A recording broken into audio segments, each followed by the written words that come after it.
Fate. Souls and Singularities by Mundatorem Chapter 11 to 15. Chapter 11. A Knight, an Executioner and a Vampire. Keep going. Ash shouted. He threw a surprised Ritska onto his shoulder as he continued to sprint with the group away from the city as fast as possible. Siegfried was being carried by Sigward and Cu as they followed Sweet. The entire servant group had been running for nearly 5 minutes after their escape from Fafnir and Jalter. However, the fear of being attacked again had provoked the group into a full-scale mad dash away from the city as fast as was possible. Mash! Ash shouted at the shielder running alongside him. Are those servants still following us? Yes, Ash-san, she replied, still sprinting as she cast a glance over her shoulder. They are riding wyverns and gaining on us. Up ahead, Jean shouted. The group looked to where she was pointing. It's the French army. Indeed it was, or what was left of it. The army was in the midst of a massive wyvern raid with many of the soldiers being ripped apart or incinerated by the giant beasts. We need to help them. Jean changed direction and ran straight at the group. Jean-san. Mash shouted in surprise. Master. She turned to Ritska, the boy still slung over Ash's shoulder. Those servants will catch up with us, regardless. Rituska replied. We need to help the French. Follow Jean. On it, Ash replied. He set Ritska down next to Mash and ran after the ruler's servant. Sigward. Guard Siegfried along with Astolfo, Lancer, aid Ash. Yes, master. Sigward gestured for Cu to let go of the saber servant and join the others in their offensive. Ha! Ash shouted, slicing through the wyvern's tail before spinning the blade round and cutting through the beast's chest. Jean lanced a lizard through its heart near him. The pair had been cutting through wyverns in an attempt to break through to the front line of the army. Marie arrived shortly afterwards and began to let loose a small barrage of crystalline spikes towards the enemy forces, the wyverns being shot out of the sky. We've got zombies incoming. Mash shouted over the chaos, the available servants regrouping under Ristuka to intercept the horde before they made contact with the French troops. Ash. Intercept the zombies. Ritska shouted, take Lancer with you, everyone else protect the French troops. On it, Ash shouted as he sprinted towards the horde of the undead, Lancer joining him as they ran straight into them. Ash narrowed his eyes behind his helmet as he sliced a corpse in half. Hollows are more talented than these creatures. The zombies had no skill and very few weapons on hand. The majority were undead villagers rather than the reanimated bodies of the French army. The few armed corpses he did encounter did little more than wildly swing their swords around as if they were clubs. Ash easily dealt with those, however he soon noticed that the zombies were beginning to use their numbers to flank around them. He scowled, this wasn't good. While he and Lancer were more than capable of dealing with them, there were too many to deal with at once. See you, he shouted over. The Lancer servant finished skewering another zombie before turning to Ash. Rally to me. I'm going to use a pyromancy. Cu nodded and instantly cleared the distance and joined Ash. Something flashy, I take it, Cu joked, an amused eyebrow raised as he looked at the zombies surrounding them, because I'll take it. Ash wordlessly nodded, then dismissed his sword. He raised both of his hands above his head and clasped them together. Feeling the surge of a pyromancy flowing through them, he smashed his hands into the ground. For a few moments nothing happened, then from the ground half a dozen pillars of fire erupted into the sky. The undead caught up in them being instantly incinerated by the firestorm. Those who had avoided the initial blast weren't spared either. Where the pillars had erupted, the ground turned molten, the burning liquid spreading rapidly and causing most of the remaining corpses to be burnt up in the expanding stream of lava. Lancer blinked. What the hell? He turned to Ash, eyes slightly wide. I said flashy, not insane. Ash shrugged. It worked. He stepped away from the molten stream of lava which was now approaching them. Besides, that will harden in moments anyway. As if on cue, the lava began to darken and solidify, the attack turning into a disturbing amalgamation of solidified rock and burnt corpses. Before the pair could turn away, they both tensed up. They sensed an approaching servant. Ash spun around, his sword beginning to form in his hand, ready to come face to face with his attacker. Only for an armored fist to grip his helmet, lift him off his feet and into the air before slamming him down into the ground with enough force to knock whatever resistance Ash had out of his body. The servant released a bloodied cough as the armored hand tightened its grip around his helmet. Ash swung his sword at where he presumed the offending limb was, only to be lifted off the ground again to be slammed back down. Shit. He vaguely heard Lancer cry out a curse, before he heard the telltale sounds of metal striking metal before he became aware of being lifted off the ground for a third time. He could make out a cry of rage which could barely be described as human before his body was launched through the air. His only glimpse as to who attacked him was a brief flash of red before he crashed face first into the ground and continued to roll, creating a long drag mark through the dirt. Ash released a cough. He could taste a foul liquid escaping his mouth as he tried to push himself off the ground. He'd barely gotten his helmet out of the indentation before he felt something grip his ankle and hoist him into the air in a chopping motion before his back slammed into the ground again. The hand released his leg, however, the force of the blow being great enough that Ash virtually bounced back into the air. Outside perspective. Moments prior, Mash bashed another wyvern away. She scanned the situation they were in. Most of the attacking wyverns had been dealt with and Ash and Lancer had charged off to deal with the oncoming zombies. She heard a sound, equivalent to a roar, and turned just in time to see pillars of fire shoot into the sky. She blinked in surprise.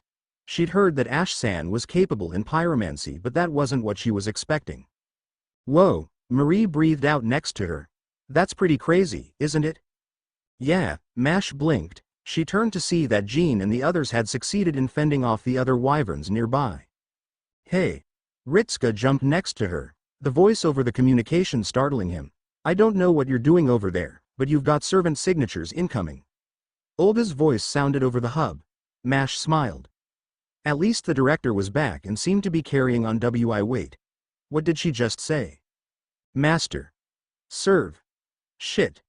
The group rounded on where they heard Lancer curse, only to see a giant armored figure clad in a red cape fling Ash like a ragdoll across the ground.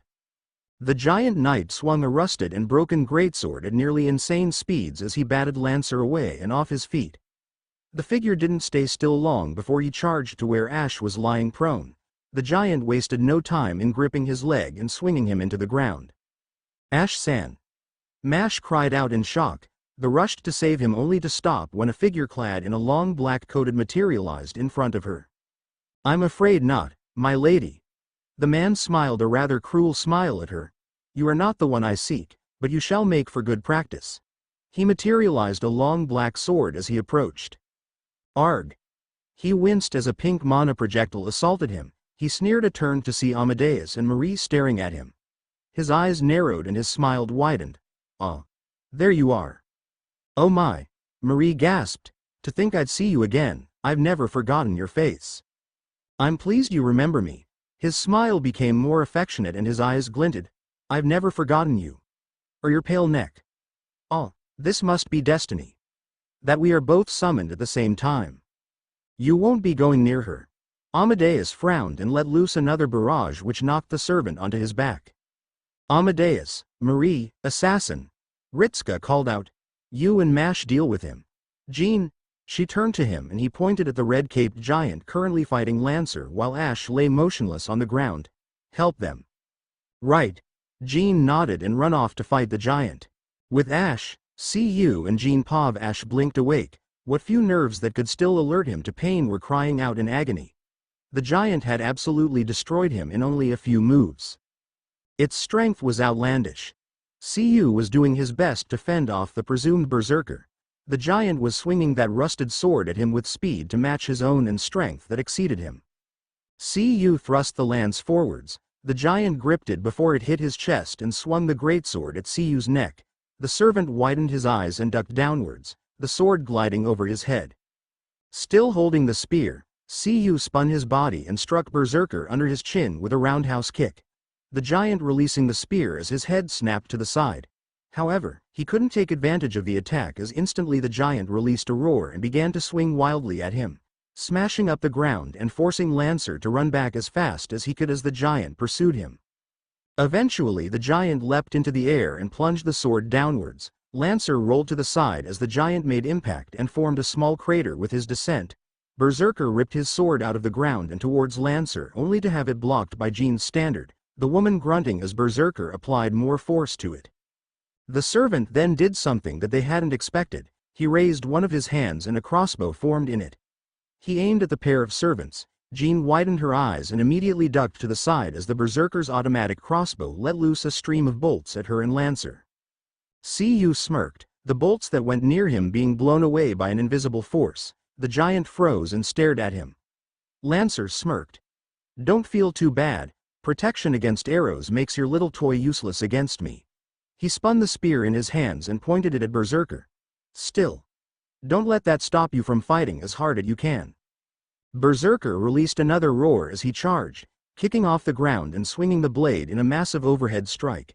It was completely obvious to anyone with a brain that it was the most amateur move a person could do. Lancer raised an eyebrow momentarily, but charged in close to skewer Berserker before the blade landed. Only for the servant to spin on his heels and the cape to seemingly come alive and burst into flames before smashing into Lancer's chest. He released a startled gasp as the cape seemed to back a punch to match the Berserker and blew Cu off his feet and sent him flying off to the side. Jean gasped in shock before the giant turned on her, the crossbow spinning up and launching another barrage at her. She spun the standard and deflected a number of them, however she winced when a single bolt struck her in the shoulder. She instantly reached up to pull the bolt out, only for the Berserker to jump at her. Jean kicked back, the rusted sword coming down where she had stood not moments ago. The Berserker simply pulled the blade upwards and blew out a massive chunk of debris into the air. However, before he could advance, a shout cut through the air. Gale. The giant paused. Slowly he turned to where it had originated. Ash standing on his feet. Greatsword gripped in one hand while the other cradled his side. Ah, the giant bearded red-hooded knight released a breathless gasp. You have it. The Dark Soul. He gripped his sword tighter and reached towards him. Hand it over. You have been done a great wrong. Being summoned like this, the frown in Ash's voice was clear, his sword bursting into life with black flames. However, as I have done before, I shall release you. The giant made no noise, save standing up, which was oddly the most intimidating thing he could have done. Throughout most of the fight he had been hunched over, crawling along the ground like a beast and fighting like a madman. Now he stood as if he were a true warrior, his cape beginning to flash into life. Trails of fire began to leak out from it. Ash craned his neck upwards, the full 9-foot-tall berserker staring him down.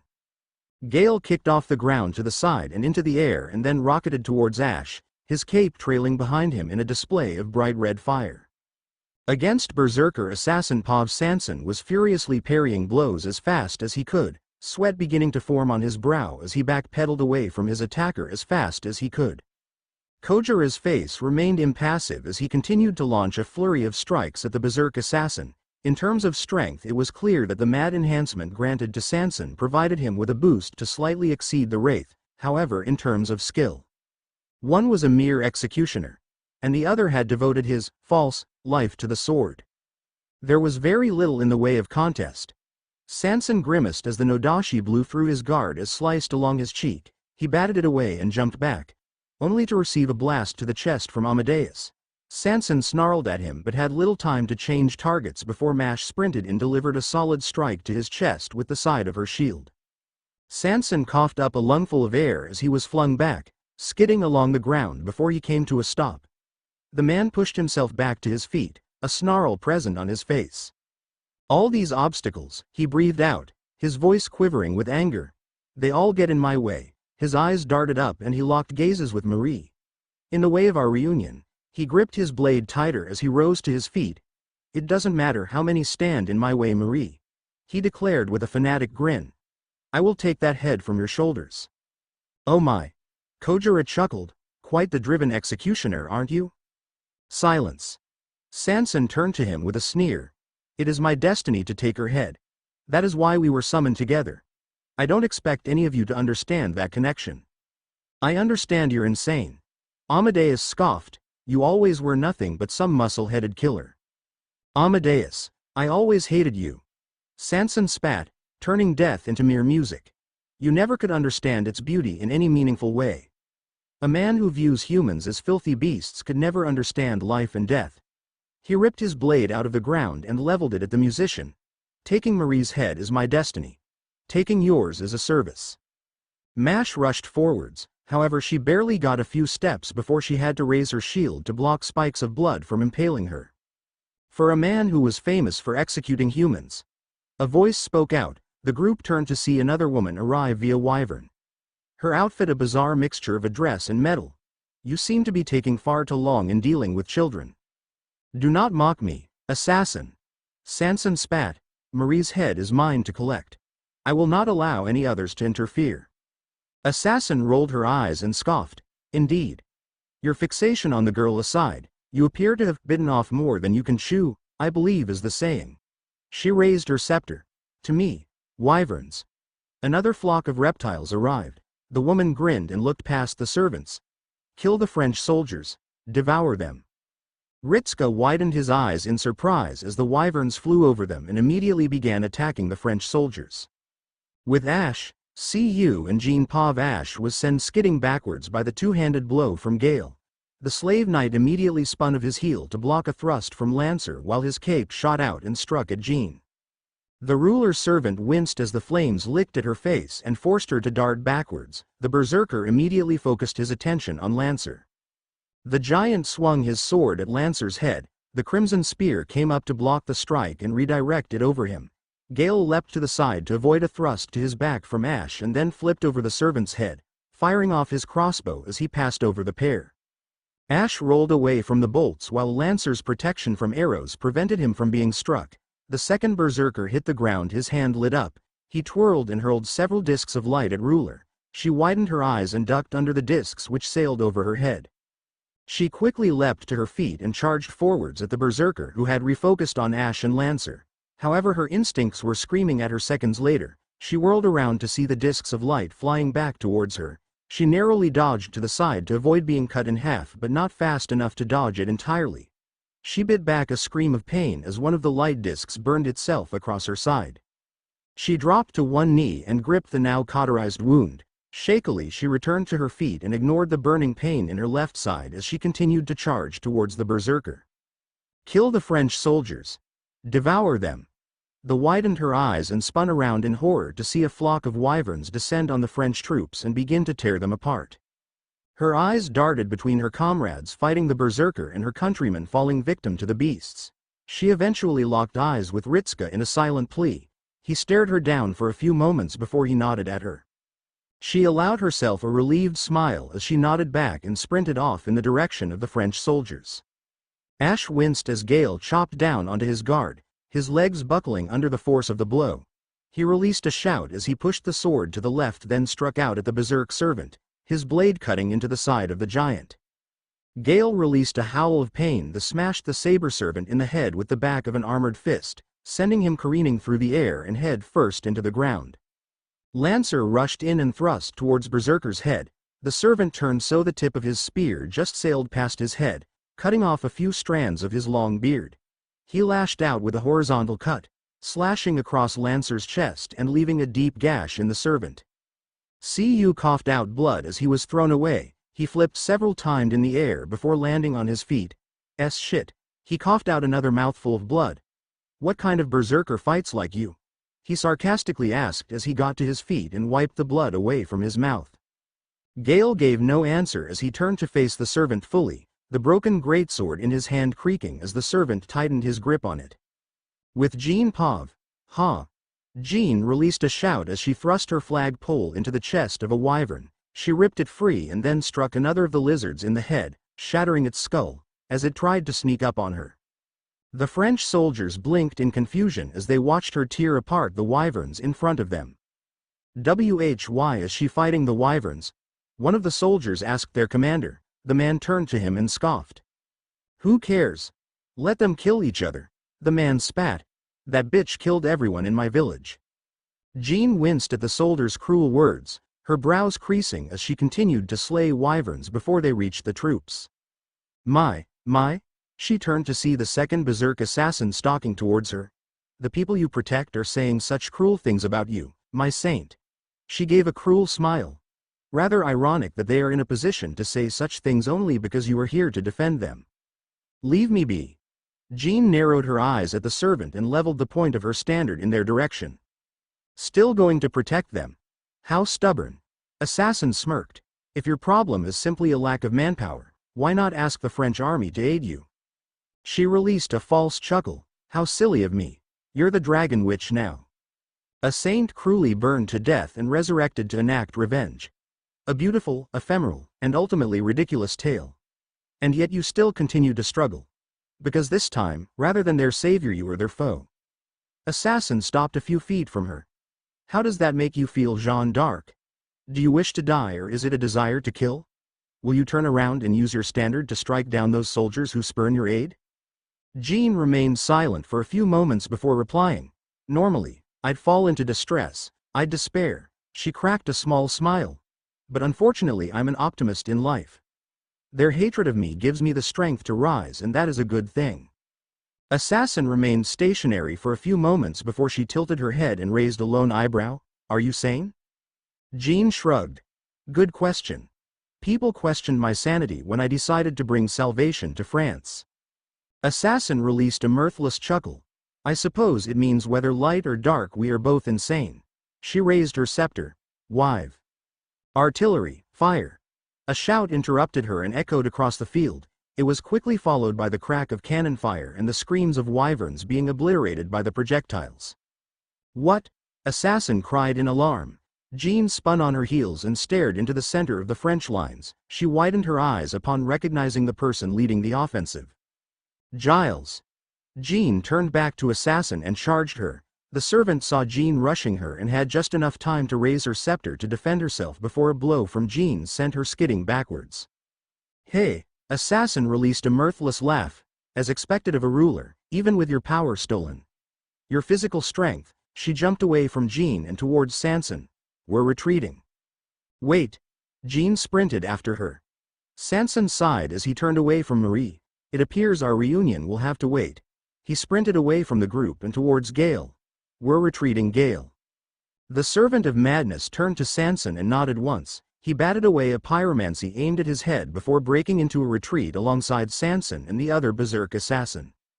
Jean came to a stop next to Ritska and Mash. The latter turned to her with a small frown. Jean, we have to go. Sage advice. They turned to see Ash walking over, Lancer limping alongside him with a large gash through his chest and using his spear as a crutch. We'll need to make camp and try to treat his wounds. Don't. Lancer coughed out more blood. Don't think you'll have much luck there. I think his blade was cursed. How can you tell? My spear has a similar effect when it comes to injuries. Lancer coughed again. It ain't gonna heal on its own or without some serious magecraft. Ash nodded his head and turned to the group. Let us rejoin with Astolfo and Sigward. Right. Ritska nodded and rubbed his forehead. This has been one disaster after another. Such is the way of life, kid. CU attempted a shrug as best he could. We all get shitty luck when it counts. Jean. They turned to see a man with long dark hair and steel armor break off from the French lines and run towards them. Jean. Please wait. You are indeed Jeanne d'Arc. His face broke into an unrestrained smile. Not the dragon witch, but a bona fide saint. The group stared at him in silence before Jean turned away and continued walking. Marie jogged up next to her. Shouldn't you answer him? Jean shook her head. If I do that, I will endanger Giles' position. For now, we can't depend on them. She let out a sigh. At the very least, we must endure the scorn of those who once fought by our side. But, do they really hate you?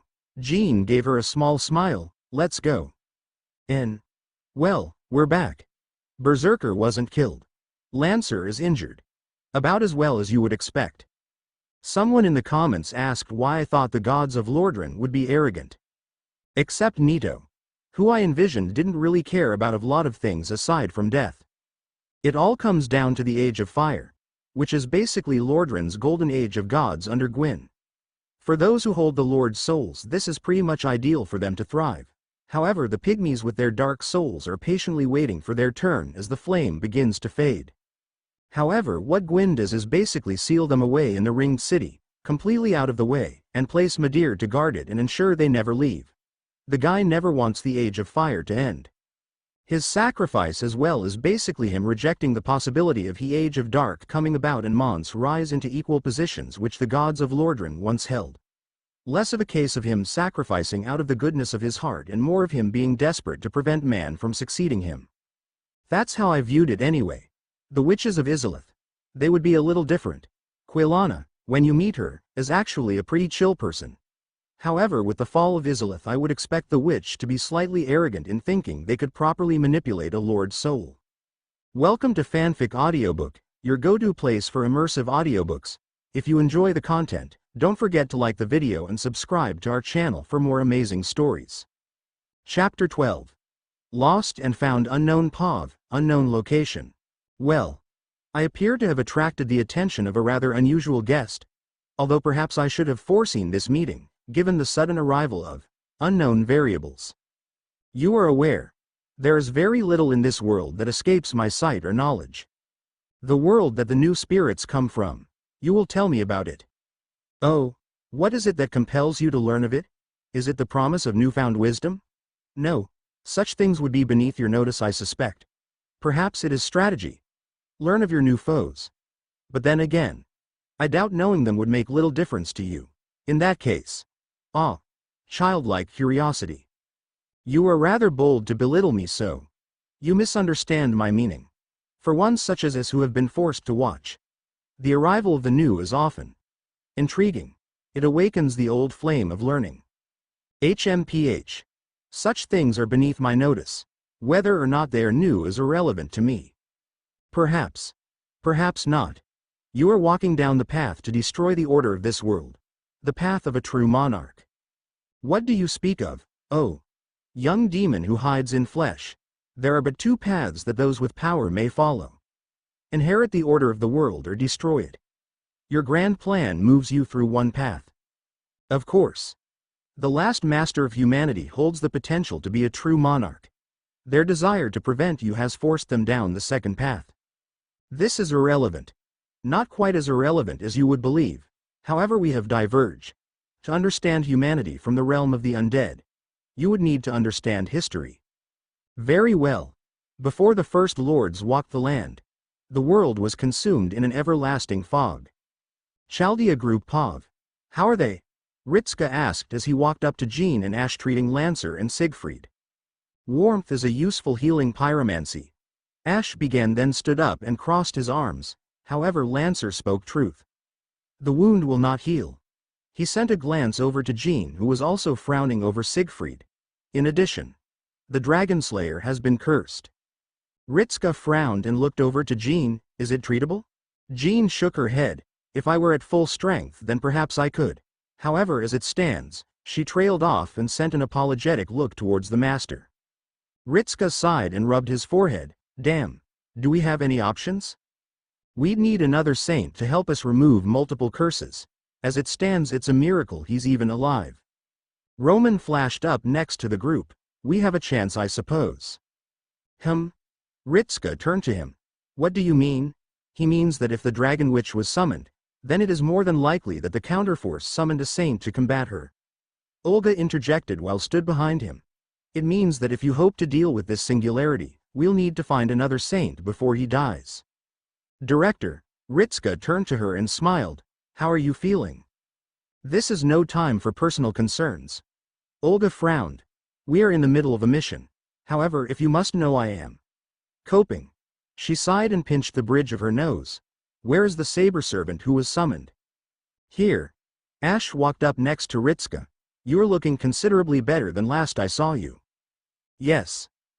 She coughed and looked away. I'm told I have you to thank for my survival. Your thanks are unnecessary, Sorcerer Olga. Ash shook his head. It was truthfully not my intention to save you in such a fashion. Yes, I was told about your bastardized version of the third magic. She scowled slightly. How capable are the magi from your world? It would depend upon the sorcerer and their chosen field. Ash crossed his arms. I would be a poor source of information for such things. I suppose. Olga sighed. Regardless, Master Candidate 48. Ritska stood to attention. Romani has explained the situation to me, as it stands with most of the candidates. Indisposed. You are our sole master. Therefore I expect you to act accordingly and not rush into conflict with divine spirits.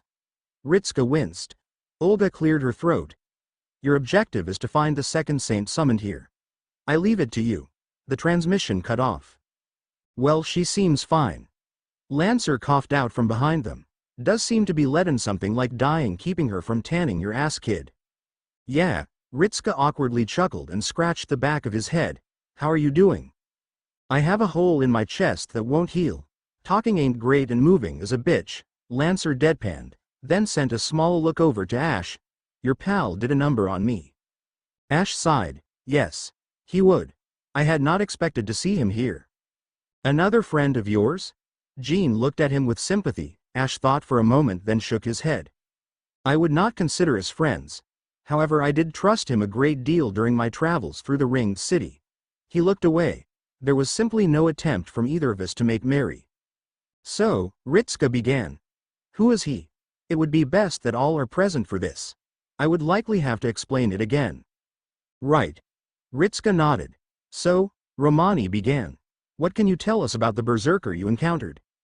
His name is Gale. Ash began. He is what would be called a slave kint. A slave knight? Sigward tilted his head in confusion. I have never heard of such a thing. Neither had I until I met Gale, and it is with good reason we had never heard of them. Ash sighed. They haven't existed since the death of Gwyn. Sigward stilled. That would make him, indeed. What? Astolfo frowned as he looked between the two undead. What would that make him? Possibly hundreds of thousands of years old. A majority of the group's eyes went wide as the implication. Gale is. Or rather was the last slave knight in existence. So, Romani coughed. What's a slave knight? Exactly what it sounds like. Ash crossed his arms. Gale told me that the slave knights were all taken by force into the role. Typically gutter rats or orphans, and were trained to be soldiers. Did they not have soldiers of their own? Jean frowned. Surely conscripts would make for poor fighters. If their intention had been to make worthy soldiers, then that point would hold truth to it. However, that is not what the slave knights were for. The forming of Gwyn's kingdom after the defeat of the everlasting dragons was not a fast process. Many drakes remained, and there were those who attempted rebellions against the gods. This led to many battles. The slave knights would be thrown into the most hopeless ones. Why? Soften up the enemy so that the silver knights could follow in their wake and do the actual fighting. Ash shrugged. Their deaths were in the thousands, but it mattered not to Gwyn. The slave knights were simple fodder. What better soldier is there than one who can never truly die? Then, Mash began. Gale San. He survived until the end of the world, where all other slave knights had long since become hollows. Truthfully, we are fortunate that he is a berserker rather than sane. I would have no doubts that alone he could prove a foe of the same caliber of the Nameless King. What are his capabilities? Olga interjected, a serious look on her face. How powerful is he? In his current form, Ash sighed. His strength is, unfortunately, high, as I'm sure you are all aware. He is skilled and has access to miracles long since forgotten. He sent a look over to Jean. Saint Jean already experienced his most commonly used. These discs, she frowned, they cut through my magic resistance. They are miracles of the old lords. Ash replied. Way of the White Corona. They are called, used by very few within the Church of Miracles. Jean sighed. That would explain it. My magic resistance isn't capable of coping against sacraments of the Church.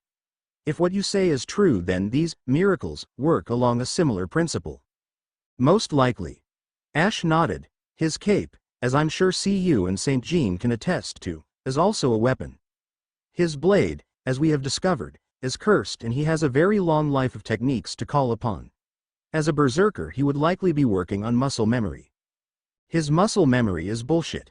Lancer coughed out. Guy fought like he wasn't batshit crazy. Quite so. Ash nodded. Distance is also no true obstacle to him. He performed short-ranged summoning when we fought. Huh? Romani blinked. Short-ranged what? Oh yes. You'd call it something else. Ash frowned. Instant movement from one spot to another. Teleport. He can teleport. Romani gaped. That's high-class magecraft. It is only short range, and he rarely used it. Ash pointed out, and we have all seen his crossbow. What's his noble phantasm? Olga asked, her brows furrowed. Ash looked to her and shook his head. Ash raised a finger to reply, then paused. That would be considerably harder to answer. I have my guesses but nothing solid. Well, what's your best guess? When I fought him he would throw projectiles at me, which would then call down bolts of lightning. Ash shrugged. It is entirely possible that is his noble phantasm. How large is the affected area? Not terribly large. Ash nodded his head, then looked around. Likely to that nearest tree in a general radius. He pointed to the tree around 15 meters from them, quite easily avoidable unless you become trapped. I see. Ritska nodded, then sighed. First it's gods and dragons and now it's near immortal zombies. He looked up at Ash and blinked in realization. No offense. Ash waved him off. This is the general layout of Lothric. All we are missing are the abominations which walk the streets and it'll be home. Your home sucks. See scowled. Ash and Sigward nodded. Ritska chuckled. Regardless, we have a large area to cover. It would be quicker if we split into 2 groups. Not to put myself down, Master. deadpanned at him through a pained look, but I'm not exactly in the best condition to be in a search party. You are not quite without hope yet, Lancer. Jean turned to him with a thoughtful look. While treating your wounds I noticed something. While your wound is cursed, it may be reversible. Oh, now looked very interested. Ritska blinked in surprise at her. You can cure Lancer, Jean-san? Mash asked in a hopeful tone, only for it to turn despondent when the ruler's servant shook her head. As I am now, no, I suspect even if I were not weakened it may prove too great for me. She sighed and crossed her arms. However, like Siegfried, if we were to have the aid of another saint in regards to his wounds, we may yet undo the curse. Forget I said anything then. Lancer coughed. Either we find some saint in the middle of nowhere or we chase down Berserker into the middle of their lair. He gave a bloodied smirk. Now, I like a good fight as much as the next Celt. But that would be suicide for me. He looked around and frowned slightly. And probably all of you as well. No offense. Nah, Astolfo sniffed. It's fine. We'd all pretty much die if we ran right into the evil Jean. They have a dragon, a god and apparently someone's kick-ass grandpa. He stated with a wide grin, his smile remaining at the odd looks he received from everyone else present. Right, Ritska drew the group's attention back to him. Jean. You, Sigward, Marie and Sasaki will lead one search party. Everyone else will join myself and Mash in the second search party. He turned back to the screen with Romani and Olga. Do you have any suggestions on where to head, Director? The woman blinked before furrowing her brows. From what you have discovered, France as a country is in ruin. However, our records of the time period show that there are 2 population centers west of you which would likely still be standing. The city of Thiers. The screen split and showed them a line heading to the city, estimating it to be 80 miles from them, and the commune of Montlucan. The screen changed again to show the commune being nearly twice the distance from them. If you split up and start heading in those directions, you may encounter the servants you need. Ritska nodded. We'll get on that, Director. The woman nodded and the screen turned off. Ritska turned to the assembled groups. We'll take Siegfried and Lancer. We'll be slower but theirs is closer to us than the commune. He tuned to Jean's group. You have no restrictions on how fast to get there. Once you arrive, search for any sign of servants. They'll probably stand out. Jean nodded. Right. Then turned to her group. Let's go. The servants nodded, then rose to their feet and followed her as she sprinted off in the direction of the commune. Master search party. 1 hour later. Master. Ash called out from up ahead. Astolfo set Ritska down, then the master jogged up to the front of the group. I have eyes on the city. How does it look? Ritska asked as he came up next to the servant. It is still intact. Ash nodded back to him. No sign of damages or even a siege. He pointed over to the front gate. Seems they are preparing themselves though. Ritska squinted his eyes and saw nearly a dozen soldiers preparing battlements to protect the gate. He nodded. At least we know the city is still occupied. He looked over his shoulder and saw Mozart approaching. There's. The caster's servant nodded his head and smiled. It's famous for its knives, you know. What of Jean's group? Ritska called back to Mash. The pink-haired girl frowned slightly. She says they were ambushed by monsters halfway there. It will take them some time to get to Montlucan. Between the 2 of you, I don't know whether you're lucky or unlucky. Roman flashed into existence next to them, a slightly worried expression on his face. Montlucon, from what I could scan on Jean's end, appears to be beginning to evacuate. I've detected servant signatures there, but I can't tell how many there are just yet. What about on our end? Ritska asked with a concerned expression. Roman bit his lip, then looked over at his instruments. You've got 2 servant signatures within Tier right now. He smiled slightly, although, considering the city is still standing, I'd say that right now they're probably friendly. Seconds after he said that, a pillar of fire shot up from the center of the city. The group could hear the sounds of screaming from the city, and the soldiers at the front gate began scrambling to get their weapons. Ash turned his head and looked at the doctor. The man's sweat dropped as he stared into the helmet. Quite so, Ash dryly remarked, then turned to Ritska. I shall assume we are planning to engage the servants? He received a nod. Astolfo ran up to the front. Come on, guys. The pink-haired boy cheered. Let's save the city and receive the lavish praises of the women. He received off looks from the entire group, save Lancer, who blinked a few times then chuckled. Damn. I think he's onto something. The Lancer servant received a thumbs up from the pink-haired rider. Come on. Ritska shook his head. We've got a town to save. Jean's search party. Same time. Jean's group approached the front of the commune. The outer walls had seen repeated signs of damage to it, enough to shoot a pang of guilt through Jean's heart at what her counterpart had done. As if reading her mind, Sigward placed a comforting hand on her shoulder. You overthink things, Lady Jean. She turned to the onion-shaped helmet. You are not responsible for this havoc. I know, Jean nodded, her frown never leaving her face, but, even though she's not me. I know she's not me. I can't help but feel responsible for all this. Your face shouldn't be dirtied with such an ugly expression. Sasaki spoke as he walked past them. He looked over his shoulder and threw a small smile her way. A flower such as yourself is much prettier to look at when it is blooming. Jean gaped and blushed while Marie giggled and patted Sasaki on the back. He understands. She had a small, yet exceedingly bright, smile on her face as she looked at Jean. He's right, you shouldn't blame yourself for this. Even as she isn't you. Try to see things from her perspective. Her smile turned slightly more sympathetic. Even if you don't feel betrayed, she does. Perhaps you should try to accept that she sees things differently from you.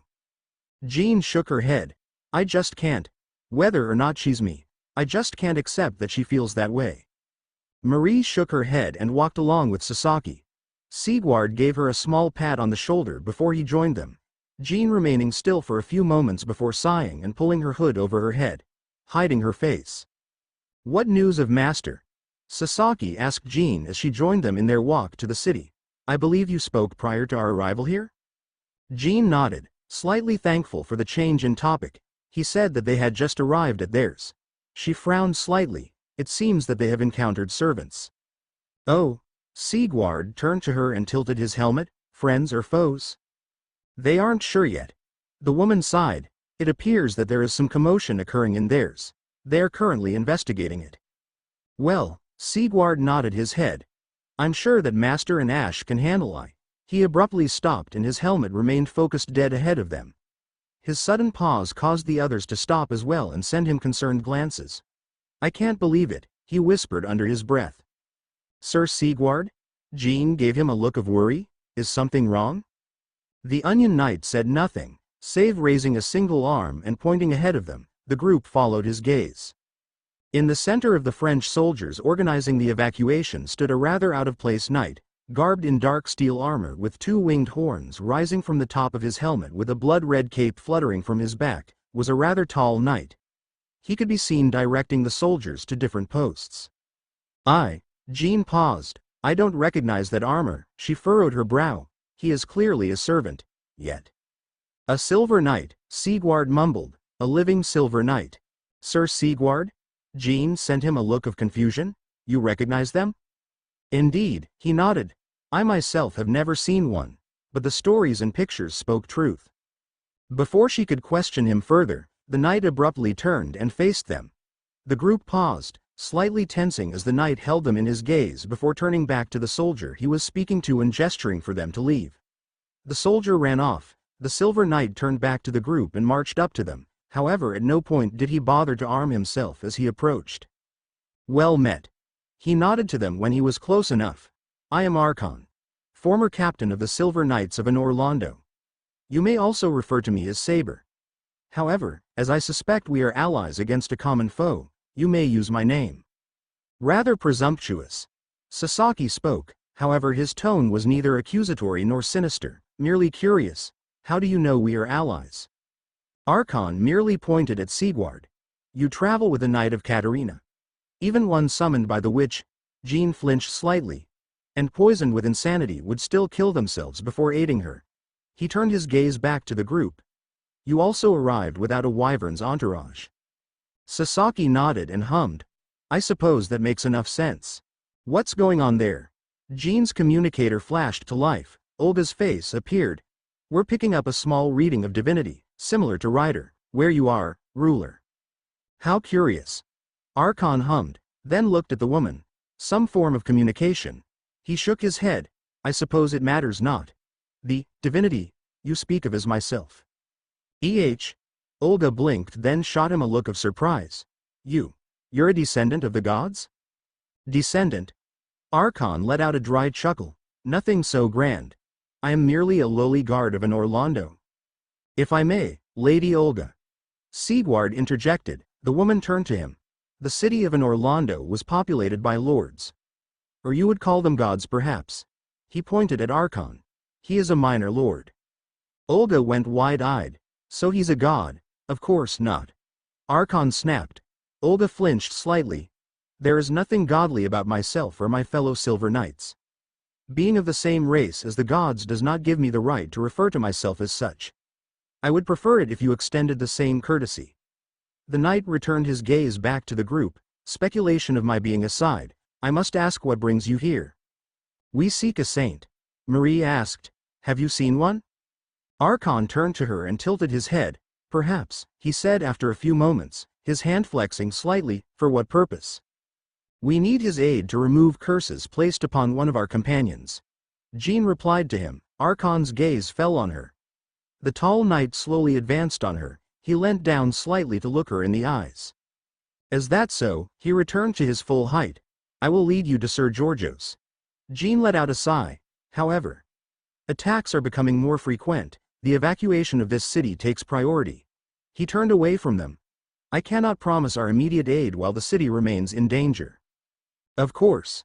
Jean nodded. She went to speak again when Archon suddenly turned back to Olga. Woman. Olga blinked in surprise at being addressed. You said that my divinity was similar to a rider-class servant you encountered. Yes. She nodded. They fought him in Lyon. He rides upon a dragon apparently. Archon stilled, his fist clenching. Did you receive a name? Olga shook her head. No. Apparently all records of him were wiped. She wasn't able to stop before Archon snarled and kicked a nearby wagon, shattering it and sending pieces of wood flying everywhere. The nearby soldiers paused and stared in surprise at the knight. He let out a deep breath before fixing the soldiers with a heated gaze. Return to your posts, he shouted. The soldiers started before scurrying off and continuing with their preparation. The knight turned back to the group. Come with me. He spoke, his voice a lot harder than it had been moments ago. We will meet with Sir Georgios. His tone shifted and became far darker. Then you will tell me everything you know about this rider, servant. Master search party. This, Ash began, then frowned behind his helmet. This is not what I was expecting. Me neither, Mozart winced, his face morphing into a pained frown. This noise is rather hideous. Have I died and gone to hell? Lancer muttered, then looked to the sky. Teacher. I'm sorry I couldn't kill you. If you let me out of here I promise I'll try my hardest. You guys are overreacting. Ritska sighed. It's not that bad. Another ball of fire flew past and impacted a nearby building. You little serpent bitch. The pink-haired girl wearing a dress with horns atop her head snarled. You're just a bulldozer, aren't you? My, the teal-haired girl in a kimono chuckled slightly as her eyes narrowed. That's quite the mouth you have on you. It is certainly uncultured. I suppose that is to be expected from a ruffian like yourself. Oh boy, Astolfo chuckled nervously. I've seen plenty of these before. RR ruffian. The pink-haired girl shouted back in outrage. I don't want to hear about culture from a creepy little stalker like you. I'm not a stalker. The teal-haired girl replied immediately, her mouth turning into a frown.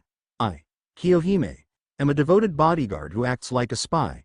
She smirked, certainly better than a little gecko with a blood fetish. Elizabeth's face became bright red with anger at the jab. You, I'm going to kill you. She twirled a spear around and leveled it at Kiyohime.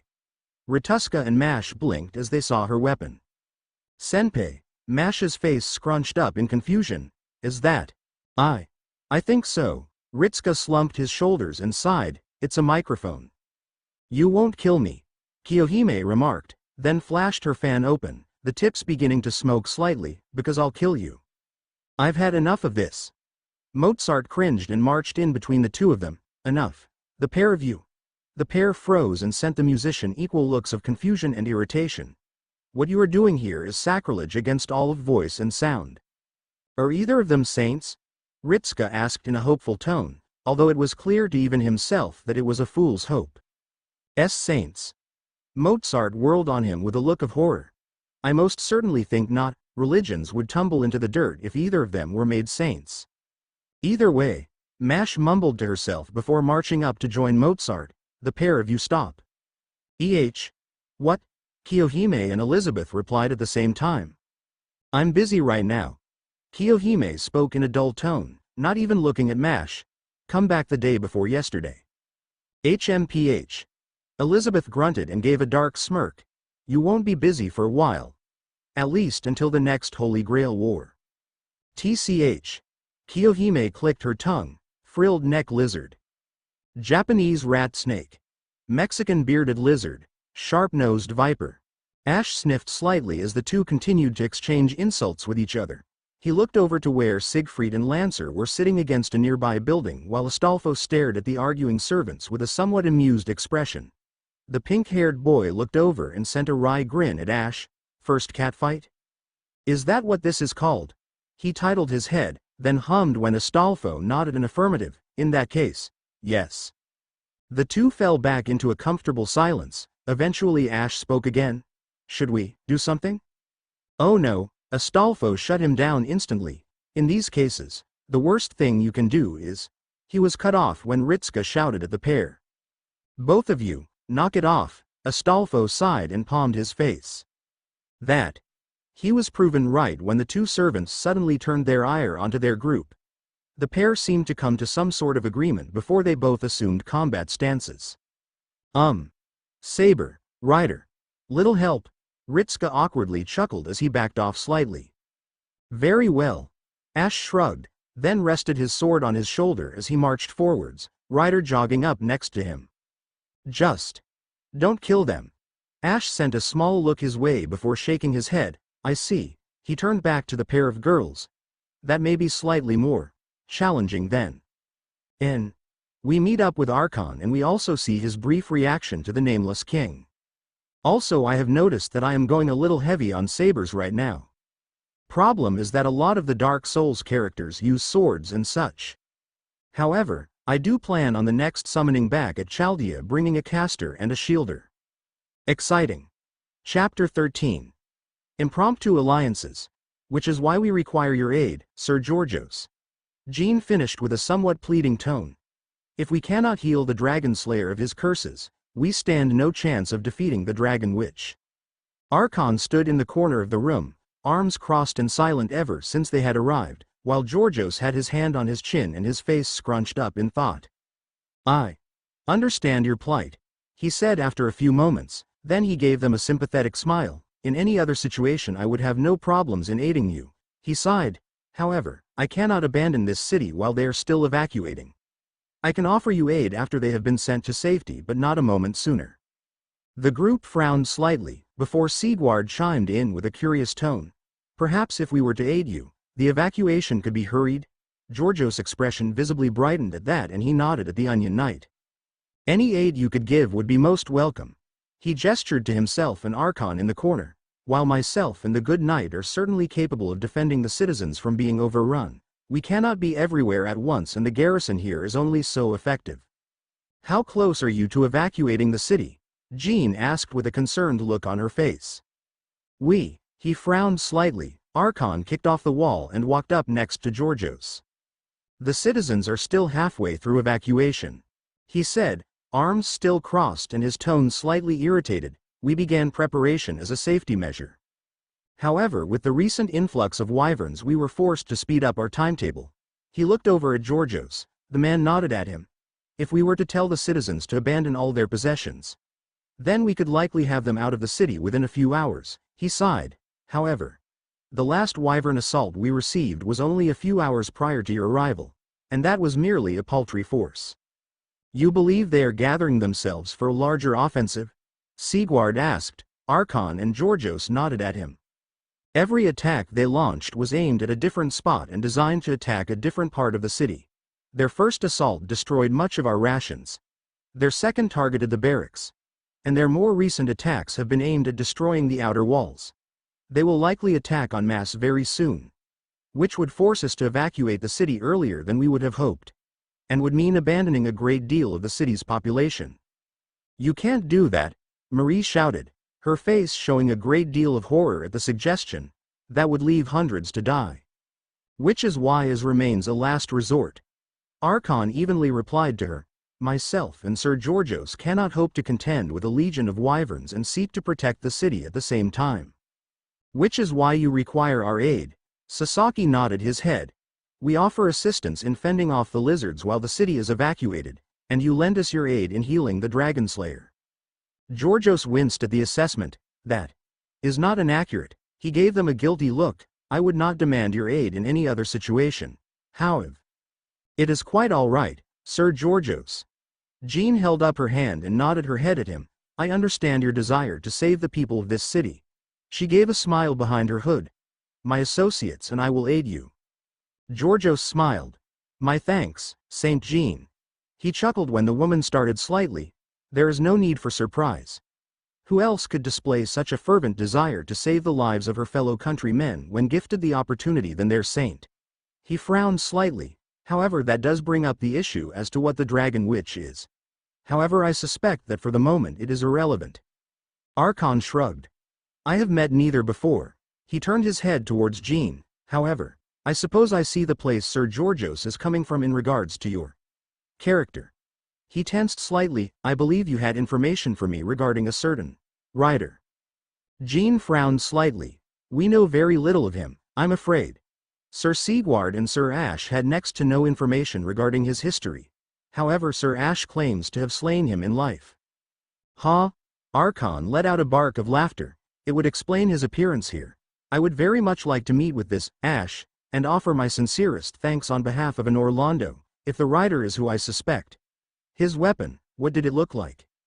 A cross between a sword and a spear. Archon turned his head away. Is that so? It is as I feared. You know him? Marie asked. He seemed a little intense, but did give us aid in regards to locating the Dragon Slayer. He said it would be a blow to his honor to not give us a chance. Honor? Archon snapped his head to her and hissed the word. That cur knows nothing of honor. His honor lay in his birthright and his duty, and he abandoned them with his betrayal. Marie flinched under Archon's rant before Jean narrowed her eyes at him. You know his true identity. Archon turned his head to her, then nodded once. A great crime it is too. I will not speak his name. It is a privilege he does not deserve. All you need know is that there is no greater betrayal to the gods and Lord Gwyn than his. For his crimes his name was expunged from the books and his monuments destroyed. Speaking of him was forbidden. Betrayal? Jean raised an eyebrow. What did he do to deserve such treatment? Archon stared at her for a few moments before he huffed and turned away. It is not relevant to the situation at hand. All you need know is that it is so surprised we find him here, amongst wyverns and dragons. He went to leave, however he stopped and turned to Georgios. I will see to it that the garrison doubles their efforts in evacuating the citizens. If Ryder is the one leading the charge against us, then we must be ready to leave as soon as possible. Georgios nodded at him. Then he stomped out of the room. That is the most emotive I have seen him. Georgios sighed. It seems he and the Ryder have history. He turned back to Jean's group with a slightly strained smile. I will assign you roles to help with while we continue preparations. I assume you have a method of contacting your master? We do. Jean nodded. Georgios hummed an affirmative. Then I will leave you for the moment. He turned and left the room, leaving the group alone. I will contact Master. Jean grabbed the communication disc from her satchel. I believe he would be in need of good news. Knowing our master, Sasaki began, a small smile on his face. He has likely acquired good news of his own. Master Search Party POV. Ha! Ash released a cry as he swung his blade upwards, the sword releasing a small burst of black fire which collided with the oncoming fireballs. He rushed forwards, however promptly ducked to the left to avoid his head being taken off by a sharpened microphone stand. Stay still. Elizabeth snarled. Accept your rightful punishment for interfering with my argument with the little snake. No need to be all feisty, Astolfo remarked as he clashed his sword with her spear, a wide grin on his face. Personally, I found it really funny. Then widened his eyes when she spun the spear to the side and knocked him off balance and delivered a kick to his chest. OWW. He whined when he hit the ground. Perhaps I've said too much. Please stay focused, Rider-san. Mash shouted while blocking a torrent of flames with her shield, Kiyohime shifting between breathing fire at Mash and throwing fireballs at Ash. Ash rolled to the side, then his fist burst to life with fire. He clenched it and flung a ball of black flame at Kiyohime. She widened her eyes and leapt to the side, the flame missing her and blasting the side of a building. Saber. Ritsuka shouted, try keeping property damage to a minimum. I think it adds to the whole rustic aesthetic that the city has going on, Ryder shouted, before letting out a small squeal of surprise as he found himself on the defensive from a furious barrage of strikes from Elizabeth. Don't you ever shut up, Elizabeth shouted at him. You're worse than the average pig. Are you saying I'm a pig because my hair is pink? Astolfo asked with a confused face. Because I think that's a stereotype towards pigs. Arg. His only reply was a growl of frustration as the girl's face became increasingly red with anger. Said expression quickly turned into one of shock as Ash tackled her to the ground. Why, you brute? She shouted in frustration at him. Is that any way to treat an I do hhhh?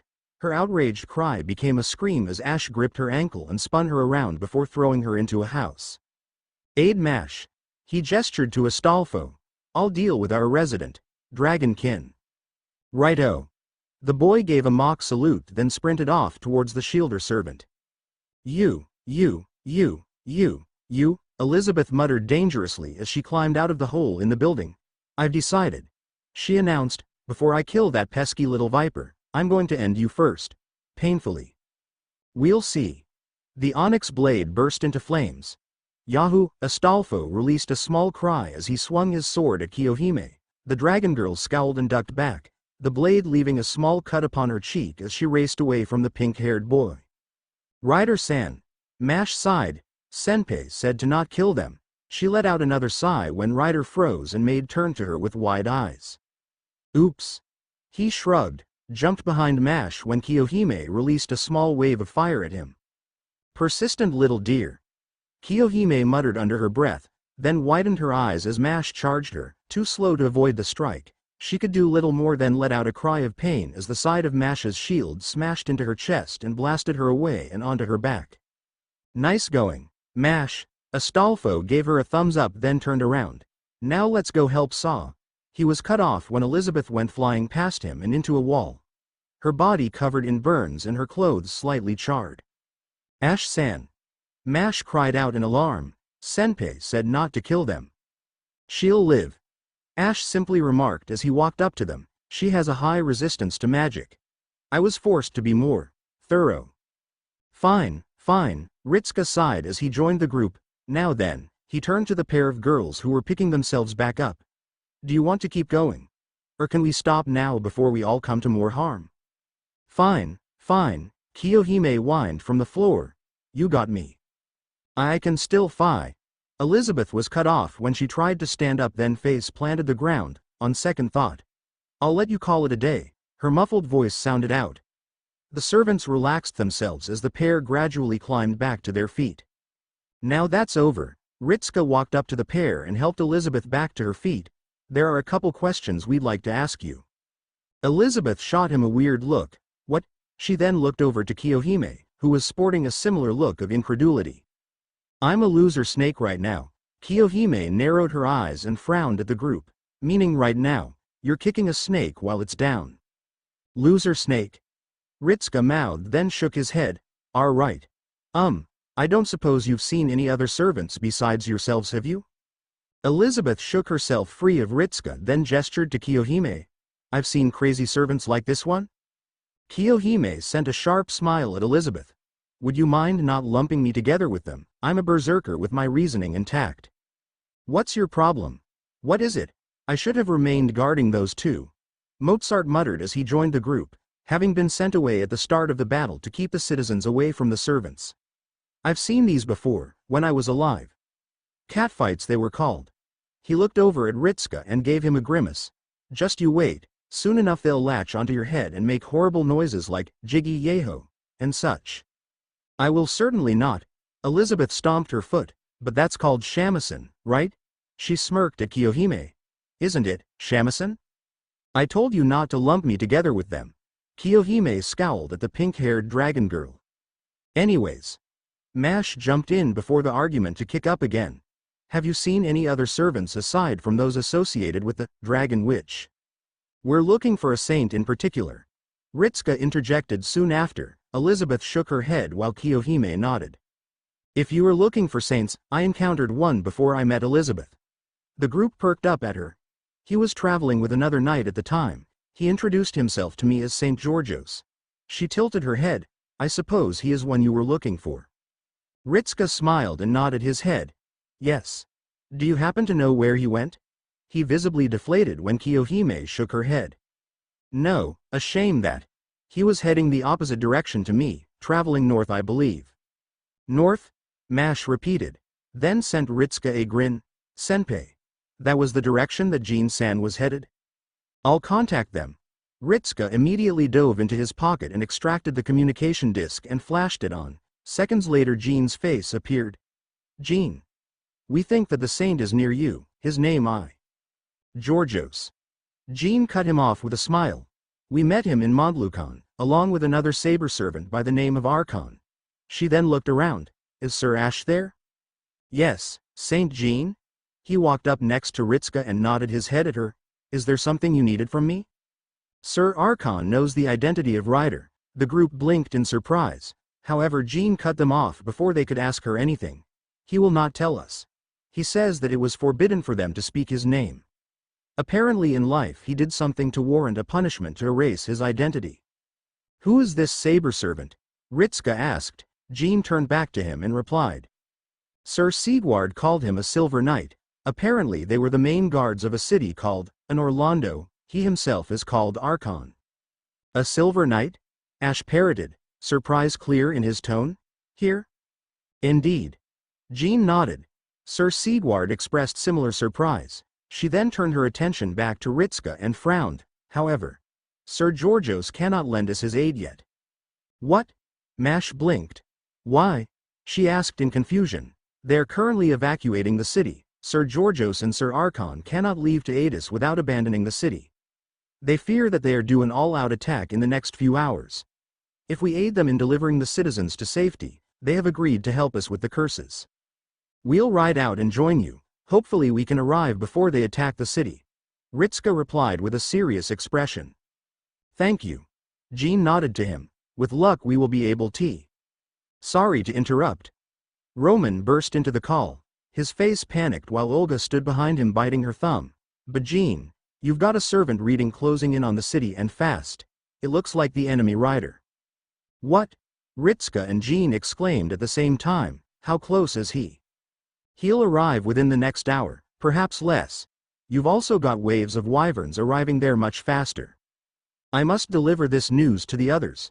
Jean abruptly cut off the call. Mash turned to Ritsuka with an alarmed expression. Senpei. He turned to her. What do we do? Mount up, he shouted. Try and find us some horses. We're riding out to Mondlukan. Yes. Fujimaru-kun, don't be reckless. Roman shouted at him. Even if you arrive there in time to help, the dragon witch won't be far behind Ryder. You can't hope to stand against her with Siegfried out of commission. Sorry about this, the saber servant muttered under his breath. If we don't get there and save Georgios and Jean, then it won't matter if we have Siegfried or not. Ritska replied back. He's our only chance, we've got to take the risk. Director. Roman turned to her. What's your opinion? Olga jumped slightly, then frowned and furrowed her brows before turning to Ritska with a completive expression. Make no mistakes, Master Candidate 48. She said to him. Prioritize the protection of the saints and the dragon slayer. Without them you have no hope. Right. Ritska nodded. Good news. Mozart returned with a smile as he walked up to the group. I got us some horses. Jean's group POV. They'll arrive within the hour. Jean repeated the message to the others. They believe it is the rider's servant leading them. Even if we were to tell everyone to abandon their belongings, we'd still be cutting it far too close. Archon spoke first, his voice grave.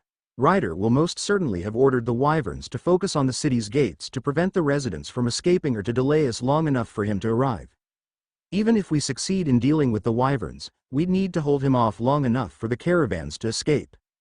What are our chances against him? Georgios asked. I realize you do not enjoy the topic, Sir Archon, but we need every advantage we can get. With what forces we have on hand? Archon looked over the group. None. As far as warriors go, there were few who could hope to match him. Which is why I will meet him on the field. What? Jean recoiled. You just said make no mistake. Archon cut her off. There is no doubt in my mind that he will kill me. However, I am the only one with knowledge of his fighting style we have available. All the more reason for you to survive. Marie interjected, a frown on her face. We'll need you for the offensive against the Dragon Witch later on. She looked around. I'll remain behind and fight him. Archon snorted. With all due respect, you are not a warrior. You have the air of a ruler about you. He will kill you with minimal effort, then move on to us. As the Queen of France, it is my duty to protect the citizens.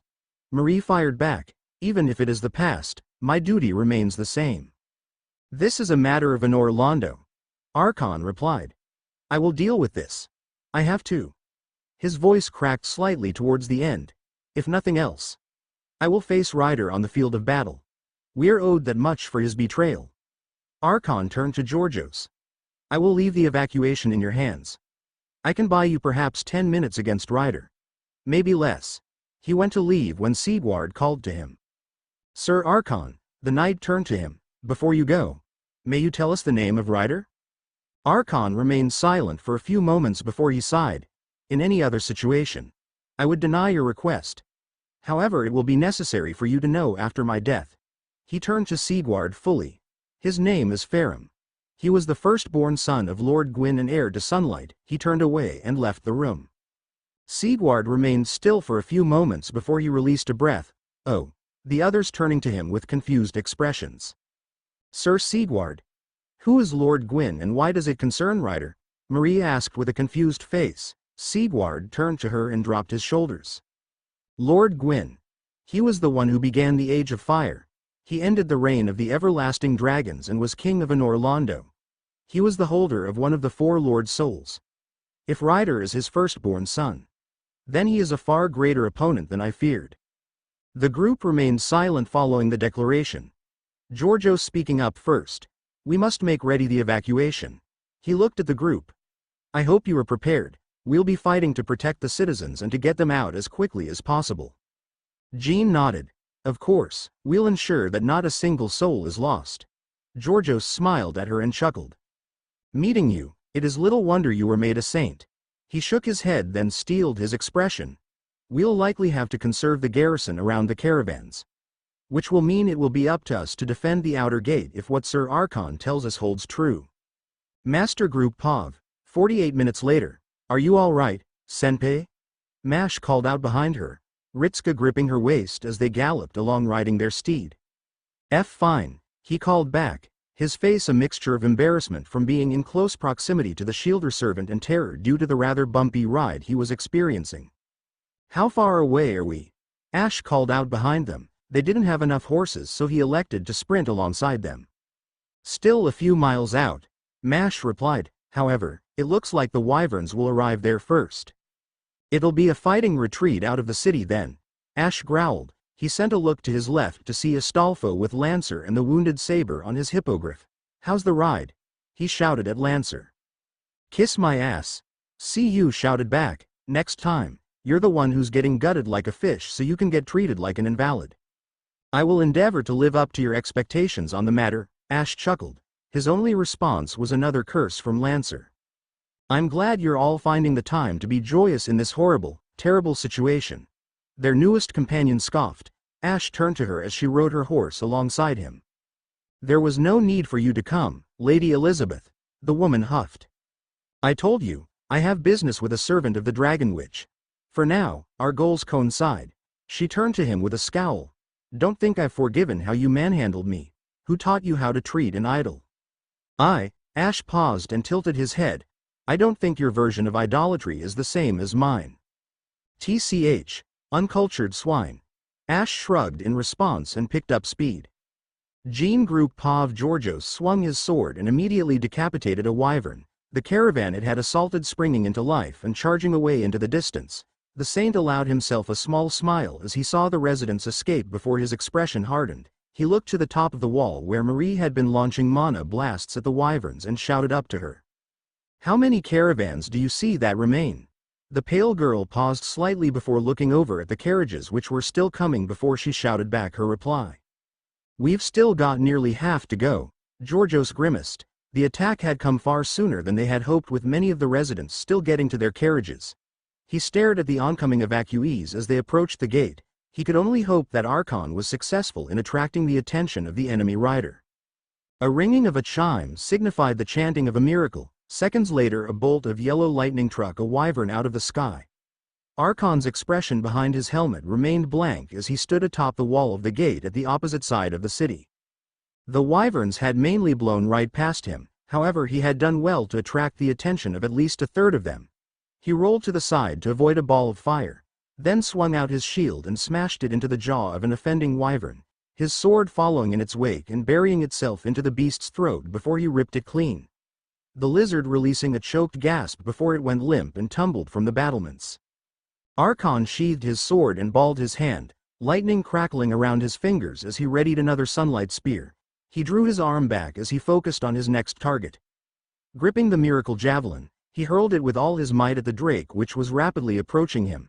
The spear smashed itself into the lizard's face, burning away scales and cooking the meat beneath. An agonizing scream was ripped from its throat as it flailed around in the air and sailed over the silver night before crashing into the streets below. Archon allowed himself no congratulations as he continued to look to the sky. Many of the wyverns were still ignoring him in favor of rushing to where the caravans were still evacuating. He scowled behind his helmet. He would need to do more too. Whatever thought he had in his mind went forgotten as a giant gray blur smashed itself into his chest, flinging him like a ragdoll from the battlements and down to the city streets. He crashed onto his back and tumbled for a few meters before coming to a stop. His mind a daze about what occurred before a voice cut through the confused silence. This is most unexpected. Archon withheld a snarl as he recognized the voice. Rolling himself onto his side, he got a good look at his attacker. Farum stood just a few meters from Archon, his posture relaxed as one arm hung at his side while the other gripped his spear, still planted in the ground with the tip facing the sky. I realize that others from Lordran may have been summoned, he went on, intrigue clear in his voice. But for a Silver Knight to be here, I grant you respect for being greater than your comrades. Archon scoffed as he climbed back to his feet. I would rather choke on ash than accept any respect from a traitor like you. Farum sighed. I see. You were one of the original Silver Knights then, from when I was still part of Gwyn's army. I was in your garrison, Archon spat. A once great honor, now a stain on my life. Farum blinked in surprise. Is that so? What is your name then? I will not refer to my foe as simply Knight of Lordran. Why? Archon asked after a few moments. Why ask my name? What should it matter to you who I am? Farum narrowed his eyes. It is courtesy for warriors to name themselves before battle, is it not? Such courtesies are due only to those who deserve them. How unfortunate. Farum sighed. Still, this is far too coincidental. A knight of an Orlando here, right where I was approaching. You knew I was coming. Indeed. You do realize that you have no hope of slaying me. That is also true. So, before you die, Permit me a simple question. Farum lifted his spear from the ground and began to pace in front of Archon. Why? Surely this is more than some fanatical suicide attack against a traitor to Gwyn.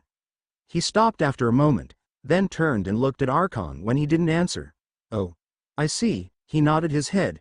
You seek to delay me. The more time I spend fighting you, the less time is spent fighting the other servants here. Archon's only reply was to bring his sword into existence. Farum let out a small chuckle. I see now. You are fighting me out of a pragmatic sense. He nodded his head, seemingly pleased about something. You are, presumably, the only one who could delay me for any significant amount of time. Therefore you have chosen to sacrifice yourself to allow the others to escape. A small smile graced Farum's lips, although it was hidden behind his scarf. I underestimated your resolve. Why? Archon asked. The single word contained all the meaning that Farum needed to deduce the hidden question. He froze and nodded his head. My betrayal of Gwyn. You were his firstborn. You were the greatest dragon slayer amongst us. Esser Ornstein himself was your first knight. Archon's voice gradually got louder. We loved you. Your soldiers loved you. Why? Farum remained silent for a few moments before he sighed. There was nothing else to be done. My loyalty to Gwyn. Or the loyalty to the duty he gave to me upon my birth. He shrugged. I would have betrayed him either way.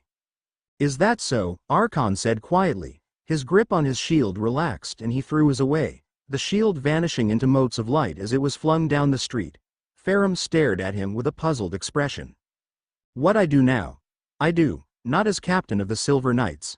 Archon began, his voice even as the ground beneath him began to glow. I do, not because you betrayed Lord Gwyn. Smoke began to emerge from beneath his feet. I do, not to buy time to allow the others to escape your slaughter. He ripped his red cape from his back and tossed it away. I do as another failure of an Orlando. The moment the words left his mouth, a pillar of fire emerged from the ground beneath his feet. Farum stepped back in alarm as he recognized the familiar stink of the chaos flames. What in Lord's name? He cried in alarm, the fires dying down to reveal a blackened knight standing where Archon had been. Come then. Farum of the Dragon Worshippers. Archon spoke out, his voice deeper and red eyes glowed from behind his helmet. Archon, the false dragon slayer, and last of the true Silver Knights calls you out. He raised a large black sword with one hand and pointed it squarely at Farum. The rider-servant stared in surprise before he schooled his expressions. You were with him then. His assault on Izalith.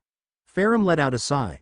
I suppose we were both failures when it counted most. He twirled his spear and gripped it with two hands. They both assumed combat stances against each other, Archon gripping his sword with two hands as he narrowed his eyes at the rider-servant. They kicked off at each other at the same time. Ooh. We're getting a showdown between Farum and Archon. Who's gonna win? Well, obviously not Archon, but yeah, I'm focusing this story over my other ones for the next few chapters. Chapter 14. The King's Justice Jean let out a grunt as she batted away another wyvern. To her left, Sasaki was also in the midst of finishing off another of the beasts as they aided the latest caravan in escaping the onslaught. Their numbers are dwindling. Jean pointed out, a contemplative look on her face. Do you believe that Sir Archon was successful? Perhaps. Sasaki released a small grunt as he split open the skull of a wyvern in a single fluid movement, then flicked the blood from his blade.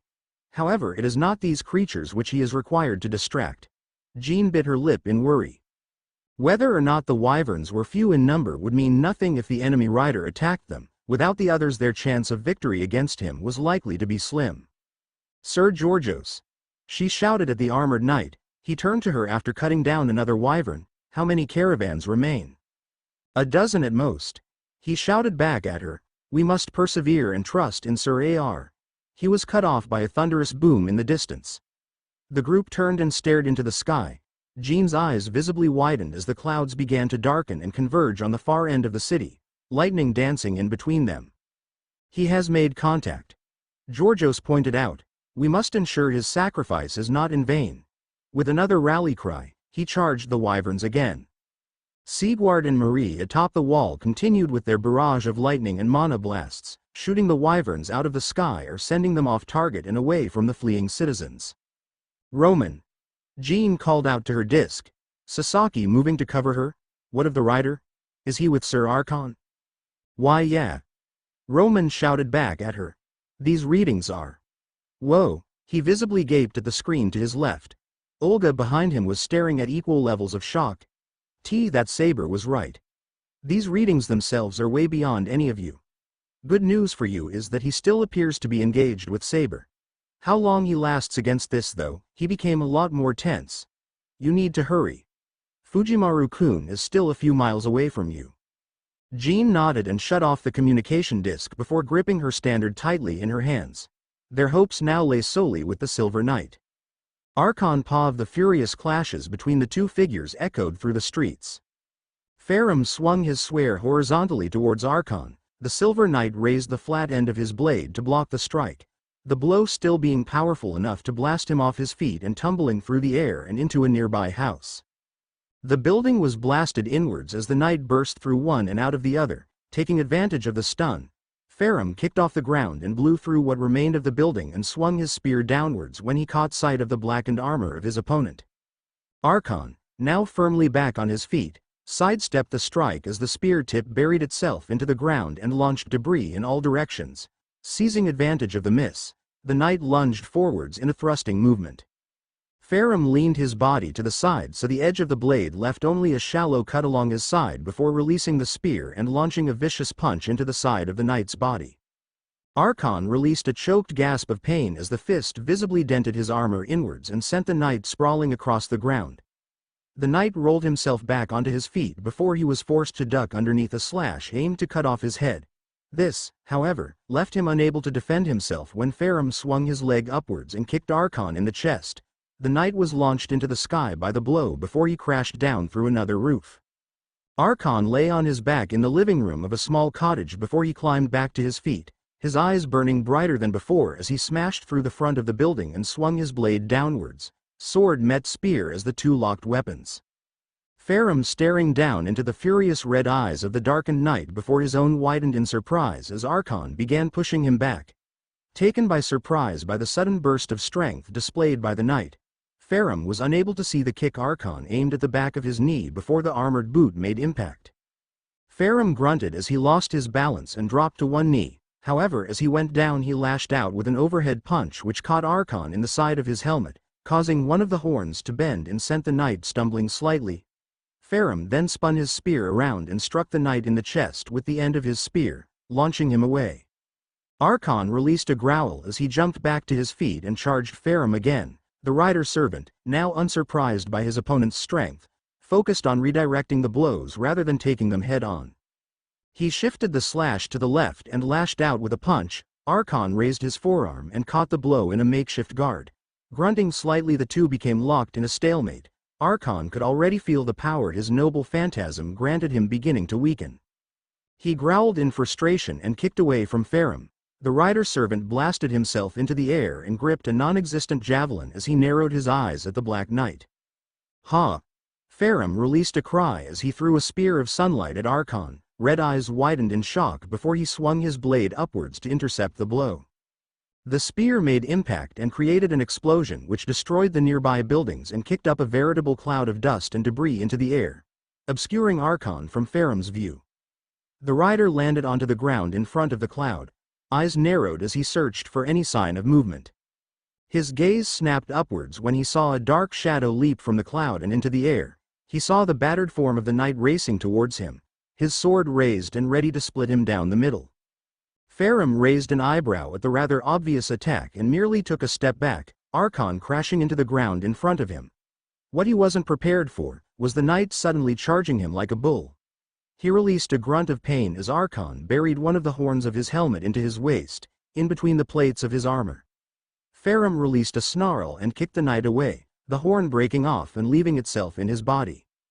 Ferrum looked at the small horn, still gored into his side, then looked at the battered knight rising back to his feet. His armor was charred, dented, and parts of it had begun fusing together due to repeated impacts. Ferrum gripped the small horn and ripped it from his body before throwing it away, the offending piece of scrap dissipating into motes of light. "You," Ferrum began, then released a small chuckle and shook his head. "I underestimated you. Yet again." He made no move as the knight returned to his feet, his red eyes intensifying with hatred. I hope you realize your hatred of me is entirely one-sided. Archon spat out a glob of blood onto the floor as he gripped his sword again. Farum stared at him as he readied himself into a stance. It seems that I have not afforded you the respect you truly deserve. Farum narrowed his eyes. Instantly the air pressure changed, converging on the rider as the storm clouds above began to crackle with lightning, striking down and obliterating the nearby buildings in showers of woods and sparks.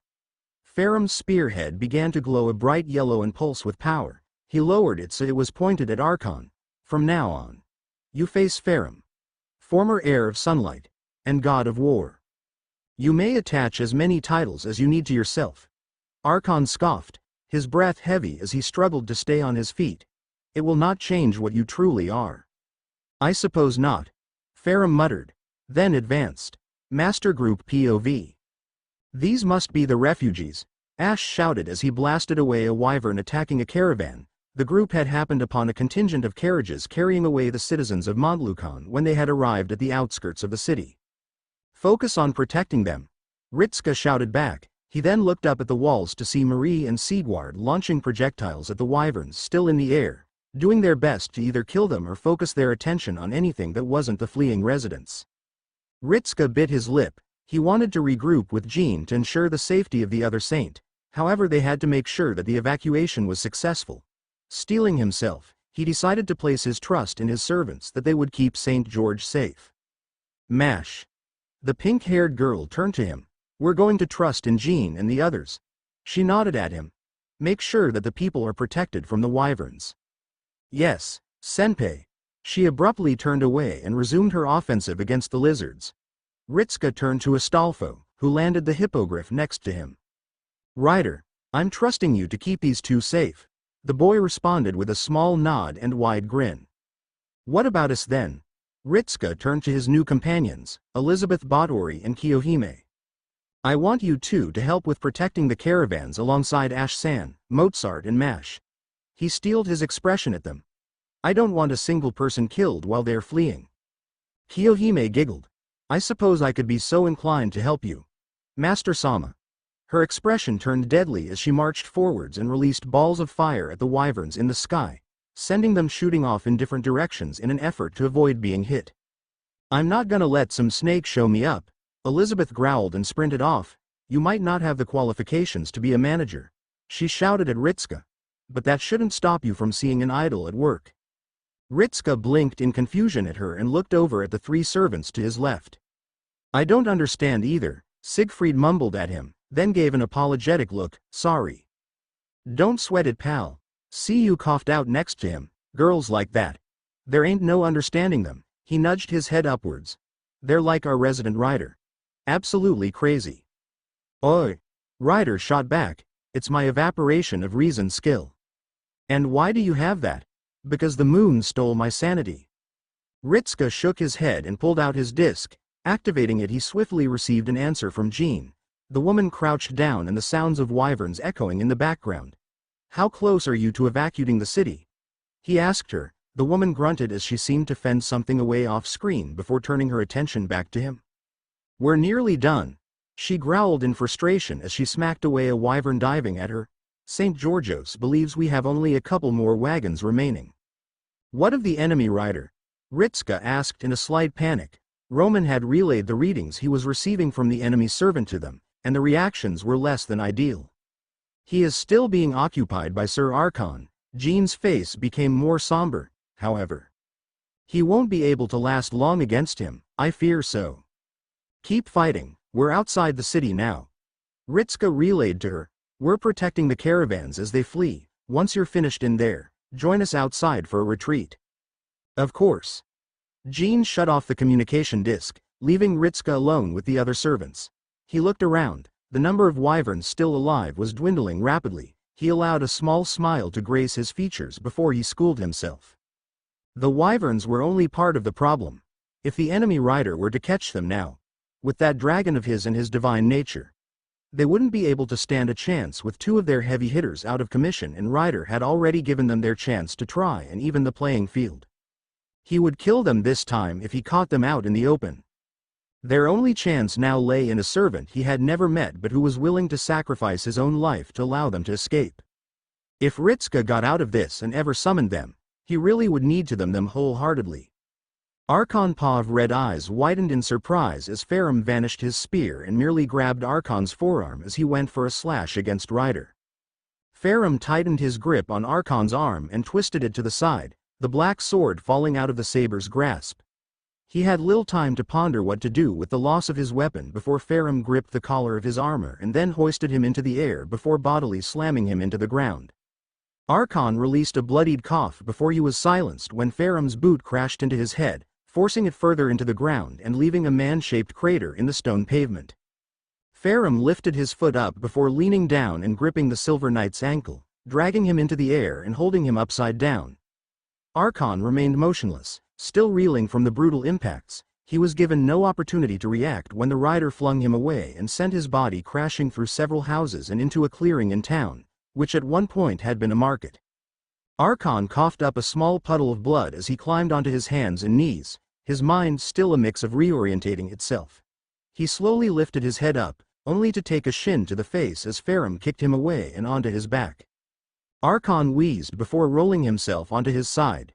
Farum remained silent as Archon stumbled back to his feet, clearly on his last legs and unable to offer any meaningful resistance as a result of his injuries. Archon clenched his right arm, his sword forming again as he lamely raised it up to point it at Farum. He stumbled slightly when he tried to assume another stance and eventually settled for holding the sword up as best he could. This, Farum scowled. Why do you keep getting back up? He stormed forwards, manifesting his spear in his hands and bringing it up to slash downwards. Archon awkwardly raised his sword to block the blow. The impact sent him stumbling backwards and almost back onto the floor. He saved himself before he fell, raising his sword again as Farum continued his somewhat lazy offensive against the Black Knight. You've lost. Farum continued as he battered away at Archon. You must realize this. You cannot beat me. So why do you continue to persevere? His voice betrayed his intrigue. There was no malice or contempt in his line of questioning, simple curiosity. Archon didn't reply as he was sent sprawling onto his back for a second time. He released a grunt as he made impact with the ground. Farum stopping his assault as Archon lay on the floor. The other Silver Knights were driven out of loyalty to my father, the rider went on. If he were still alive, and had ordered it, I would understand your reasoning behind your fervent desire to protect the people. He watched as yet again, Archon climbed to his feet. Yet those days are long gone. You would persevere to protect those you have never met, and without any higher order being given. Why? What have they done to inspire such loyalty in you? Archon released a wheezing cough as he stood up as straight as he could, parts of his armor already chipped away and his left arm hanging limply at his side. He then did something Farum didn't expect. He laughed. A bloodied laugh ripped itself free of Archon's throat. It was a pained thing, yet the knight continued his chuckle until it devolved into a coughing fit. Archon continued to sputter as spats of blood were flung from his mouth and to the floor. My question amuses you? Farum tilted his head and narrowed his eyes at Archon.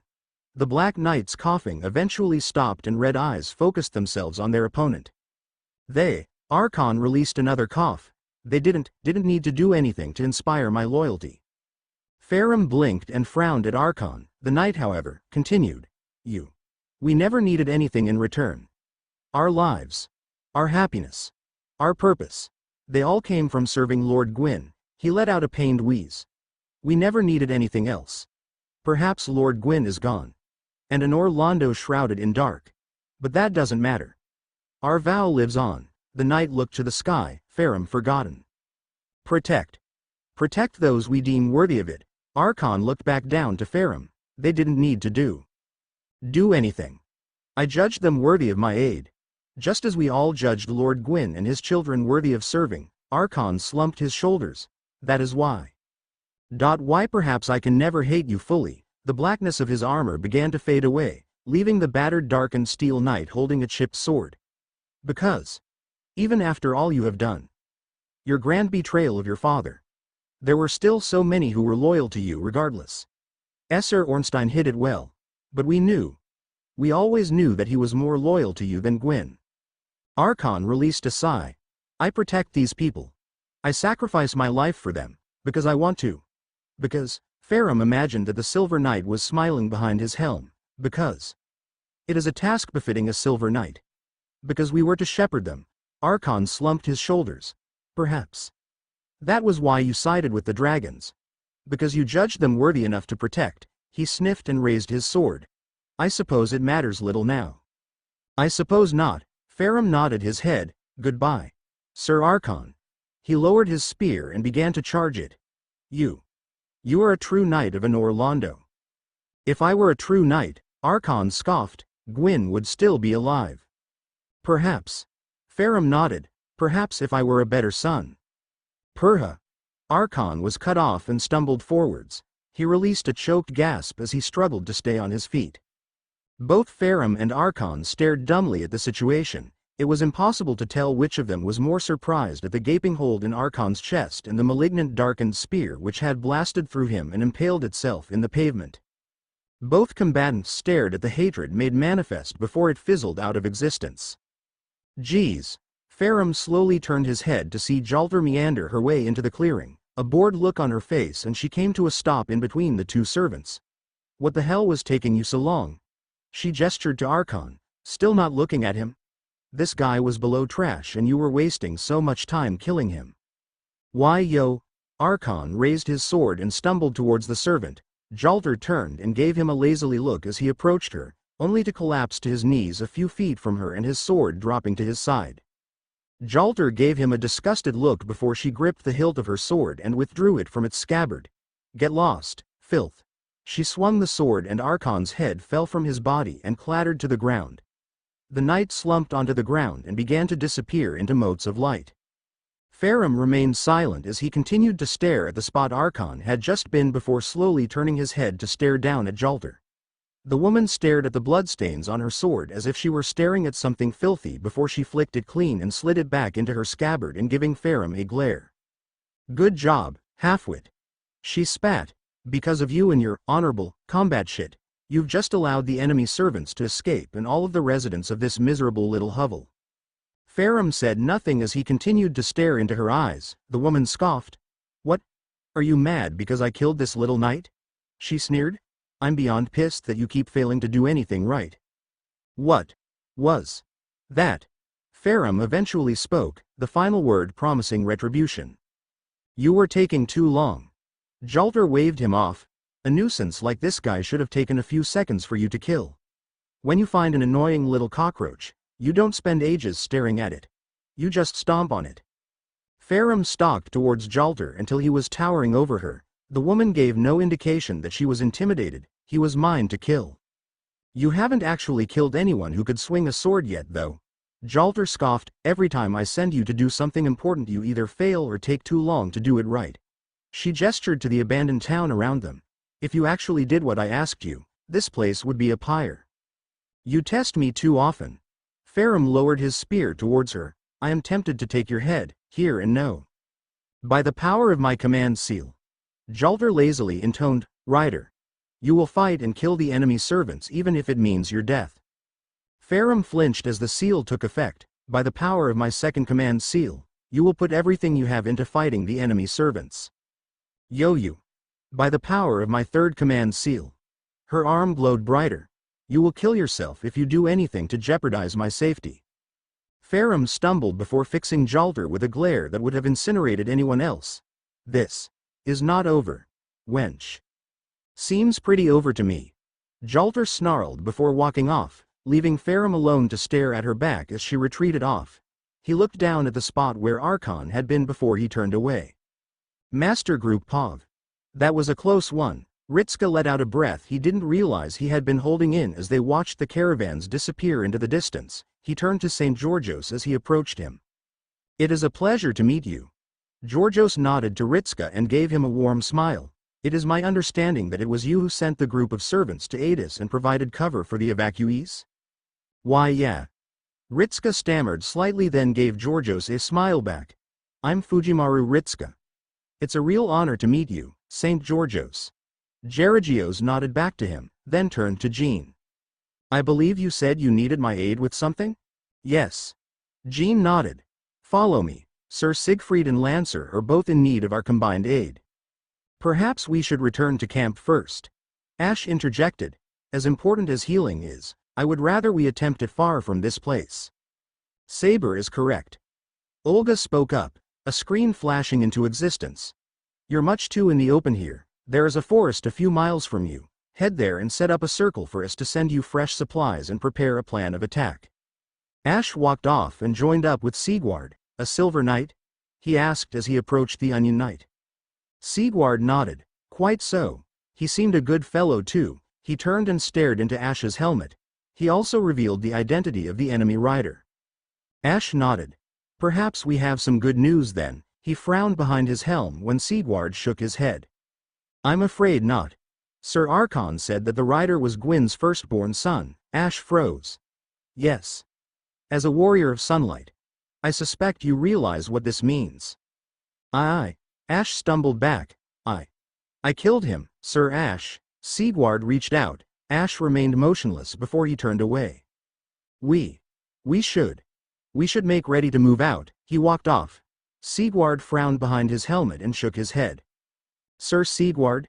Jean walked up next to him, the Onion Knight giving her a look over his shoulder. Is something troubling Sir Ash? You could say that. He sighed. The identity of the enemy rider. It troubles him greatly. Did they know each other? No, not really, he sighed. However, Sir Ash is a member of the Warriors of Sunlight. A covenant which was watched over by Lord Gwyn's firstborn before his fall. Jean's eyes widened in shock before darting over to the retreating form of the Saber Servant. Then he killed his own patron deity in life, and must now do so again. Yes, I realize I probably did Archon dirty at the end there. Anyway, let's face it. Archon stood no real chance against the Nameless King, so him getting tossed about like an empty tracksuit is pretty par for the course. Also, while he probably won't appear for quite a long time, I've decided to include my concept for Yorm's stats here. These are only the first draft stats and may or may not change depending on whether or not I think it's necessary for them to. Yorm the Giant Servant. Avenger Strength. A++ Endurance. A++. Agility. C Mana. B Luck. C Noble Phantasm. A Profaned Flame. A Anti-City. Max 900 1000 range 0 to 99. Massive wave of profaned fire expands outwards. An indiscriminate explosion, reminiscent of that which incinerated his own people. Class Skills Avenger. X. It doesn't matter if they hate me or scorn me. I never wanted the crown, but I shall take it and their burdens onto myself. It is the least I can do. Oblivion Correction. A. I'll remember every deed, every crime, everything. For as long as I live, so shall they. Self-replenishment mana. Be Lord of Cinder. Alit the first flame and continued the Age of Fire as a Lord of Cinder. He has protection against attacks of a spiritual kind. Provides similar effect to divinity of an equal rank. Personal skills. Charisma. E Giant. A++ Nobles Phantasms and Magecraft of rank D or lower cannot physically harm him. Immune to attacks designed to kill humans. Natural rank A++ Strength. Ember. A++. Becomes charged with the powers of the first flame, triples endurance. Protection from flame. A does not extend to black flames. Chapter 15. Plan of action. So how is it going over here? Ritska asked as he walked over to where Jean and Georgios were treating Siegfried and Cu. The blonde servant looked over her shoulder, her face showing strain. However, it contrasted with her pleased expression. Myself and St. Georgios have been able to undo most of the curses affecting Sir Siegfried. Ritska nodded at her, a relieved smile gracing his lips. We suspect it won't be long before he has been purified of his affliction and we can get to work on Lancer. That's a relief to hear. Ritska sighed out and rubbed his forehead. I'll start thinking up a plan for our offensive against the Dragon Witch. Jean nodded to him and then returned to healing Siegfried. Ritska walked back to the others who were busy setting up their camp for the night. He spied Ash sitting away from everyone else and gazing into the sky with his arms crossed. He frowned and made his way over to the undead servant. Ash? He called out. His only reaction that the servant heard him was a slightly tilt of the helmet in his direction before it turned back to gazing at the sky. Is something wrong? Ash remained silent before releasing a weary sigh. Perhaps, he turned his head and looked at the approaching master. Do you place your faith in a covenant? Ritska blinked in surprise, then raised an eyebrow. Are you asking if I'm religious? I suppose the question could be phrased as such. Ash nodded his head idly in thought before looking back into the sky. Ritska chuckled. If you'd asked me before all this, I might have said no. He sighed and looked up at the sky as he stood next to Ash. Now? I don't really know. I've already met one god, so who's to say that there aren't more? But I suppose it's not their existence I decide whether or not to believe in. It's what they represent. Represent? Ritska hummed and nodded. Say there was a god whose teachings were explicitly aimed at the spread of evil. To them, the more sadistic their followers the better. I'd accept that they exist. But I couldn't bring myself to believe in their teachings. A fair answer, Ash nodded. There were covenants like that. The covenant of Rosaria's fingers. They invaded worlds to kill and consume souls for their master. Ritska grimaced. Sounds unpleasant. Most of them were. Ash nodded along.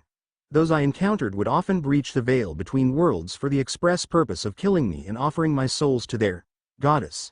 He spat out the word. I know not who Rosaria was. But her followers were fiends. Ash. What's wrong, really? Ash took in a deep breath. Rider. He is the firstborn of Gwyn, patron deity of the warriors of sunlight. He looked to the side. The visor of his helmet bore into Ritska's eyes, of which I am a member of. Oh, Ritska blinked and looked away, his grimaced and bit-hit lip. I see. I killed my own god. Ash sniffed and turned away. I was no stranger to killing gods themselves. But I had no real link to them. This, however, I am in a position which many of my covenant would find themselves envious of. And I'm to slay our god yet again. Do you? Ritska stopped himself and looked away. He thought of something else they could talk about, then his eyes widened in realization. What are they like, the warriors of sunlight? Ash's head snapped to him in confusion before he relaxed his posture. We are a covenant of cooperation. He explained. We are summoned across worlds to aid our summoner achieve victory in their task. It is one of the oldest covenants in the world. But there are still many members in it. He chuckled. It is also dedicated into its praise of the sun. The sun? Indeed. He looked up. The sun. There is a saying, one of the first members of the covenant came up with it. The sun is a wondrous body. Like a magnificent father. It provides light to the land, warmth to those who bask under it, and life to those who need it.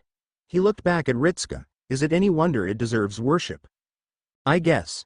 Ritska nodded his head. They sound nice. They are. A noble covenant. You said they are to bring glory to their summoners in their battles, right? Yes, Ash said after a moment. It is the reason we leave our signs to act as a beacon across time. If I am your summoner, would it not possible to say that you are doing Ryder proud by fighting with us against him? Ash blinked behind his helmet and crossed his arms. That is certainly one way of looking at it. He looked back at Ritska. You have given me much to think on. Ritska took that as his cue to leave. As he went, Ash called out to him. However, Ritska turned back around with a puzzled look. I thank you. It is refreshing to talk about my covenant with those who appreciate it. Ritska nodded at him. Any time. The idea of helping people against adversity. He looked around. It seems kind of fitting, considering our situation. Ash let out a small laugh. I suppose so. I wish you a good night and the blessings of the sun upon you. Ritska smiled to himself as Ash turned back around and gazed into the sky. He wandered back into camp and caught sight of Sigward's head look up at him. I see you have returned from your talk with Ash. He spoke up, his voice taking on a worried tone to it. How is he? Ritska smiled at the Onion Knight. He says he's got a lot to think on, but I think he's doing better. That is a relief to hear. Sigward nodded. Considering his position, I believe he is due some support. He was telling me about the warriors of sunlight. Oh, Sigward titled his head and looked at him with a raised eyebrow. I see. Some find their worship of the sun peculiar. But they are good people. Sigward nodded and smiled. Certainly pillars of support for Lothric. I was saying we could do with more like them. Ho ho ho. Sigward released a boisterous laugh. We could indeed. Ritska's communication disc flashed in his pocket before they could continue their conversation. Ritska pulled it out and switched it on. The faces of Roman and Olga immediately popped up. Master Candidate 48, status report. Olga immediately demanded. Roman's sweat dropped in front of her. Saint Jean and Saint Georgios are currently undoing the curses on Cu Chilane and Siegfried. He replied, then went a little sheepish. Also, we've discovered the identity of the enemy rider. Good work. Roman replied, then flashed Ritska a small smile. Have Sigward or Ash any information to shed on them, now they know his name? Apparently he's the firstborn son of the King of Gods from their world.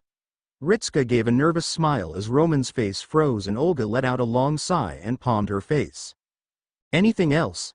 Olga asked, dreading an answer. He's the patron god of Ash's religion. Roman leaned back in his chair and pinched the bridge of his nose with closing his eyes. Olga rubbed her forehead before giving Ritska a frown. Can Saber be relied upon to fight him? Ritska began then frowned in thought. He bit his lip before looking back at Olga. I believe so. Olga released a sigh. We're too short-staffed to try and remove a possible liability from the battlefield. She fixed Ritska with narrowed eyes. Try and keep him away from the enemy rider if he can't be trusted to actually fight him. A command seal would likely lead to problems in the affinity between you two. Yes, Director. Ritska nodded. How are we with supplies? HMPH. Roman blinked then sat up straight. Yes, Marcus has got them all set up now, we're prepared to send them to you. Have Mash set up her shield to act as a receiver. Right. Ritska nodded, then looked over at the pink-haired girl talking with Mozart, Mash. She looked over to him, then waved her goodbyes to the musician and walked over to her master. Yes, Senpai? She asked as she joined him. Roman says they're ready to send the supplies here. He explained, they need you to set up your shield. Right. Mash nodded, the large cross-shaped shield manifesting itself in her hands.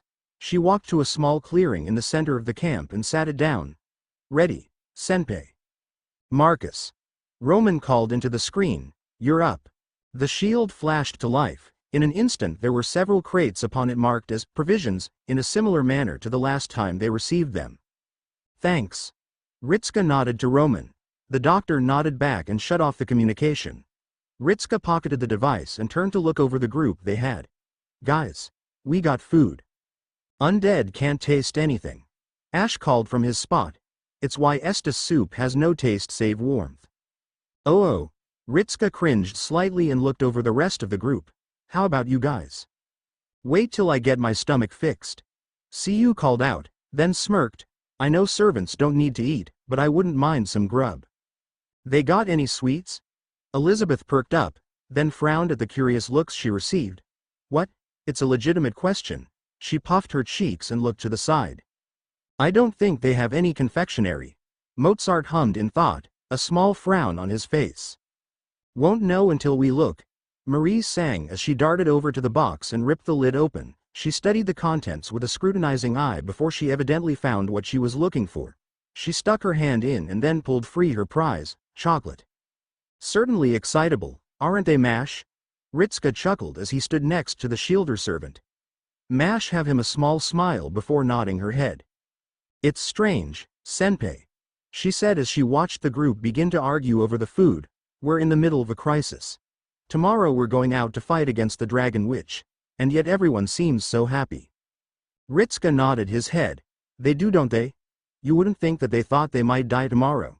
He looked up at the sky as Mash sent him a puzzled look, but finding those little bits of joy when you're in a bad place. Fighting against the odds with a smile. He looked her in the eye and gave a wry grin. That's what makes us human. Mash blinked and stared at him with shock. Ritska held her gaze for a few moments and then looked away and blushed. Sorry about that. He awkwardly scratched the back of his head. I just said something super corny there. No. Mash waved her hands. It's not that bad, Senpai. She looked down. You think so too, right, Fu? The white-haired mammal looked between the two of them before releasing a snort and skipping over to the food provisions. Fu. Mash let out a betrayed gasp as the squirrel ditched her. That thing was still here. Mash and Ritska turned to see Ash approach them. helmet in his hand and his gaze focused on the white squirrel with a look of puzzlement on his face. I had assumed it had wandered off. Fu likes to stick around. Ritsuka replied. So, how are you feeling? Ash looked down at Ritsuka before he nodded his head slowly. I don't know what I'll do if I encounter the rider again with this newfound knowledge. He gave Ritsuka a small smile. But I will ensure that no harm comes to you tomorrow. You have my word as a warrior of sunlight. Thanks. Ritsuka nodded. Do we have a strategy for tomorrow? I was going to think of one tonight, to be honest. Ritsuka scratched the back of his head and let out a nervous laugh. I've never actually done this kind of thing before. Everything normally happens too fast for me to plan out anything. Understandable. Ash nodded. Mash gave Ritsuka a reassuring smile and pat him on the shoulder. I'm sure you'll figure it out, Senpai. Thanks, Mash. Ritsuka smiled back at her. Farum Pav miles from the group, the nameless king stood upon the walls of Jalter's keep. He had avoided all of her other servants, including the red-caped knight. Farum didn't know why, but being around him brought on feelings of shame and disgust. He sighed as he looked up at the moon. Is this how you thought of me? He whispered to the sky. Was this truly how I appeared to you, brother? The moon didn't reply. What a joke this all is, Farum scoffed. I wanted to see if I was wrong. To know that father hadn't acted out of petty hatred of the everlasting dragons when he sought to exterminate them. He slumped his shoulders. I wanted to know if he was the exception. That a war based upon emotion wasn't a genocidal affair. That it didn't have to be, he sighed. She's insane. A pathetic little child throwing a tantrum because someone, somewhere, did her a wrong, and whatever god she believes in no longer whispers sweet nothings in her ear. She would be pitiable if she wasn't so vexing. He shook his head. It doesn't matter anymore though, does it, brother? He remained still for a few more moments before he sighed to himself and called out, For how long do you intend to skulk in the shadows like a rat skulks in the sewers? At first there was no answer. Then a flash of light to his left was accompanied by the sound of stone cracking as something emerged from the wall next to him. This one humbly begs your forgiveness. I merely thought it best to approach you once you had finished reminiscing. HMPH. Farum scoffed, not looking at the figure. Do not waste my time with false sincerity. You care little for eavesdropping upon my talk, nor do you seek my forgiveness for the act. True. However, when speaking to a lord, it is always wise to approach with platitudes, even if they are false. Farum looked over at the visitor and raised a single eyebrow. What manner of ill-begotten experiment birthed you? If it were not for the lack of chaos stink, I would accuse you of being the spawn of Izalith. True. My appearance isn't what it once was, and I have much in common with the witch. We both sought to change fate with our own hands, and failed. Quite the failure indeed, Farum mused before turning back to the sky. Speak your piece, false chaos, before I tire of your presence. What do you think of humanity of this world? Humanity? Farum parroted in confusion. You sneak into this place, openly greet a hostile god, and then ask him what he thinks of humanity? Indeed. Did your failure rob you of your sanity as well as your body? It did not. However, even with your limited time here, have you not formed an opinion of humanity? Is this what you expected would occur with the Age of Dark? I separated myself from the world after my exile. I have no expectations for whatever humanity may accomplish. That is not an answer, O fallen lord. I see why my father feared them, he said after a few moments. They strive against impossible odds and somehow seize victory where one would expect defeat. The humans have potential when they are not bound by a curse. He looked back to the figure. Is that an answer to your question? It shall suffice. The figure acquiesced. I thank you for humoring this humble scholar. HMPH. Farum huffed and looked away. Leave then, humble scholar. The figure retreated back into the ground, leaving Farum along atop the wall. The god sighed and pinched the bridge of his nose. I suspect this will be all over soon. He looked out into the distance. I trust you not to betray my expectations. Master of humanity. He turned around and scowled as he stared at Jalder's keep. Right now her command seals were the only thing stopping him from killing her. He knew it, and she knew he knew it. It left them in a precarious position. She had wasted 3 command seals on him with her stunt. However, they left him with very little room for flexibility when it came to combat. He would fight her enemies, as was expected of a warrior of sunlight, but that didn't mean he had to like it. He blinked in realization. Jeopardize her safety. He allowed himself a smirk. He could do nothing to jeopardize the witch's safety. He slowly turned his head to the large dragon nesting outside the walls. However, she said nothing about the safety of her own forces. He frowned as he thought about what he was considering. Allowing breathing room for his opponents to offer meaningful resistance to satiate his own honor was one. To purposefully allow his summoner's pet to be put into a position to be killed was another. You may attach as many titles as you need to yourself. It will not change what you truly are. The words of the Silver Knight of Archon came back to him. He closed his eyes and released a breath. He was already considered a grand betrayer of his family. His summoner had spat upon his honor, and the honor of those he deemed worthy. He looked to her castle.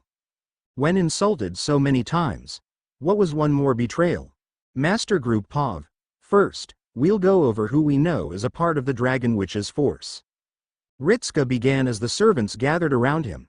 We already know about the enemy rider. They have an assassin, who we have identified as Charles-Henri Sanson, a berserker and another assassin who we have yet to identify. He paused then frowned. We caught a glimpse of several other servants when she first appeared in the city, but we don't know their class or what they are capable of. He sighed. We're going to have to create a flexible plan to account for them. What do you have in mind, Senpai? Mash asked. Ritska briefly looked over to her then back to the group. We need Siegfried to kill Fafnir. The dragon poses the greatest threat right now. He frowned. However, the enemy rider is also another threat we need to deal with. I could distract him. Astolfo piped up. I can use Hippo-kun and try and keep him in the air and away from you guys while you get the big lizard. We'd need an incentive for him to follow you though. Which is why I'll be with him. Sigward chimed in. I should be able to provide enough of an incentive for him to go for us rather than you. What if he only sends his dragon after Ryder? Jean asked with a frown. If he does that, then he would still remain on the ground and a threat to us. If he does. Sasaki spoke up. The group turned to him. You could always lure the beast towards me. It has enough feathers to be considered a swallow. All right.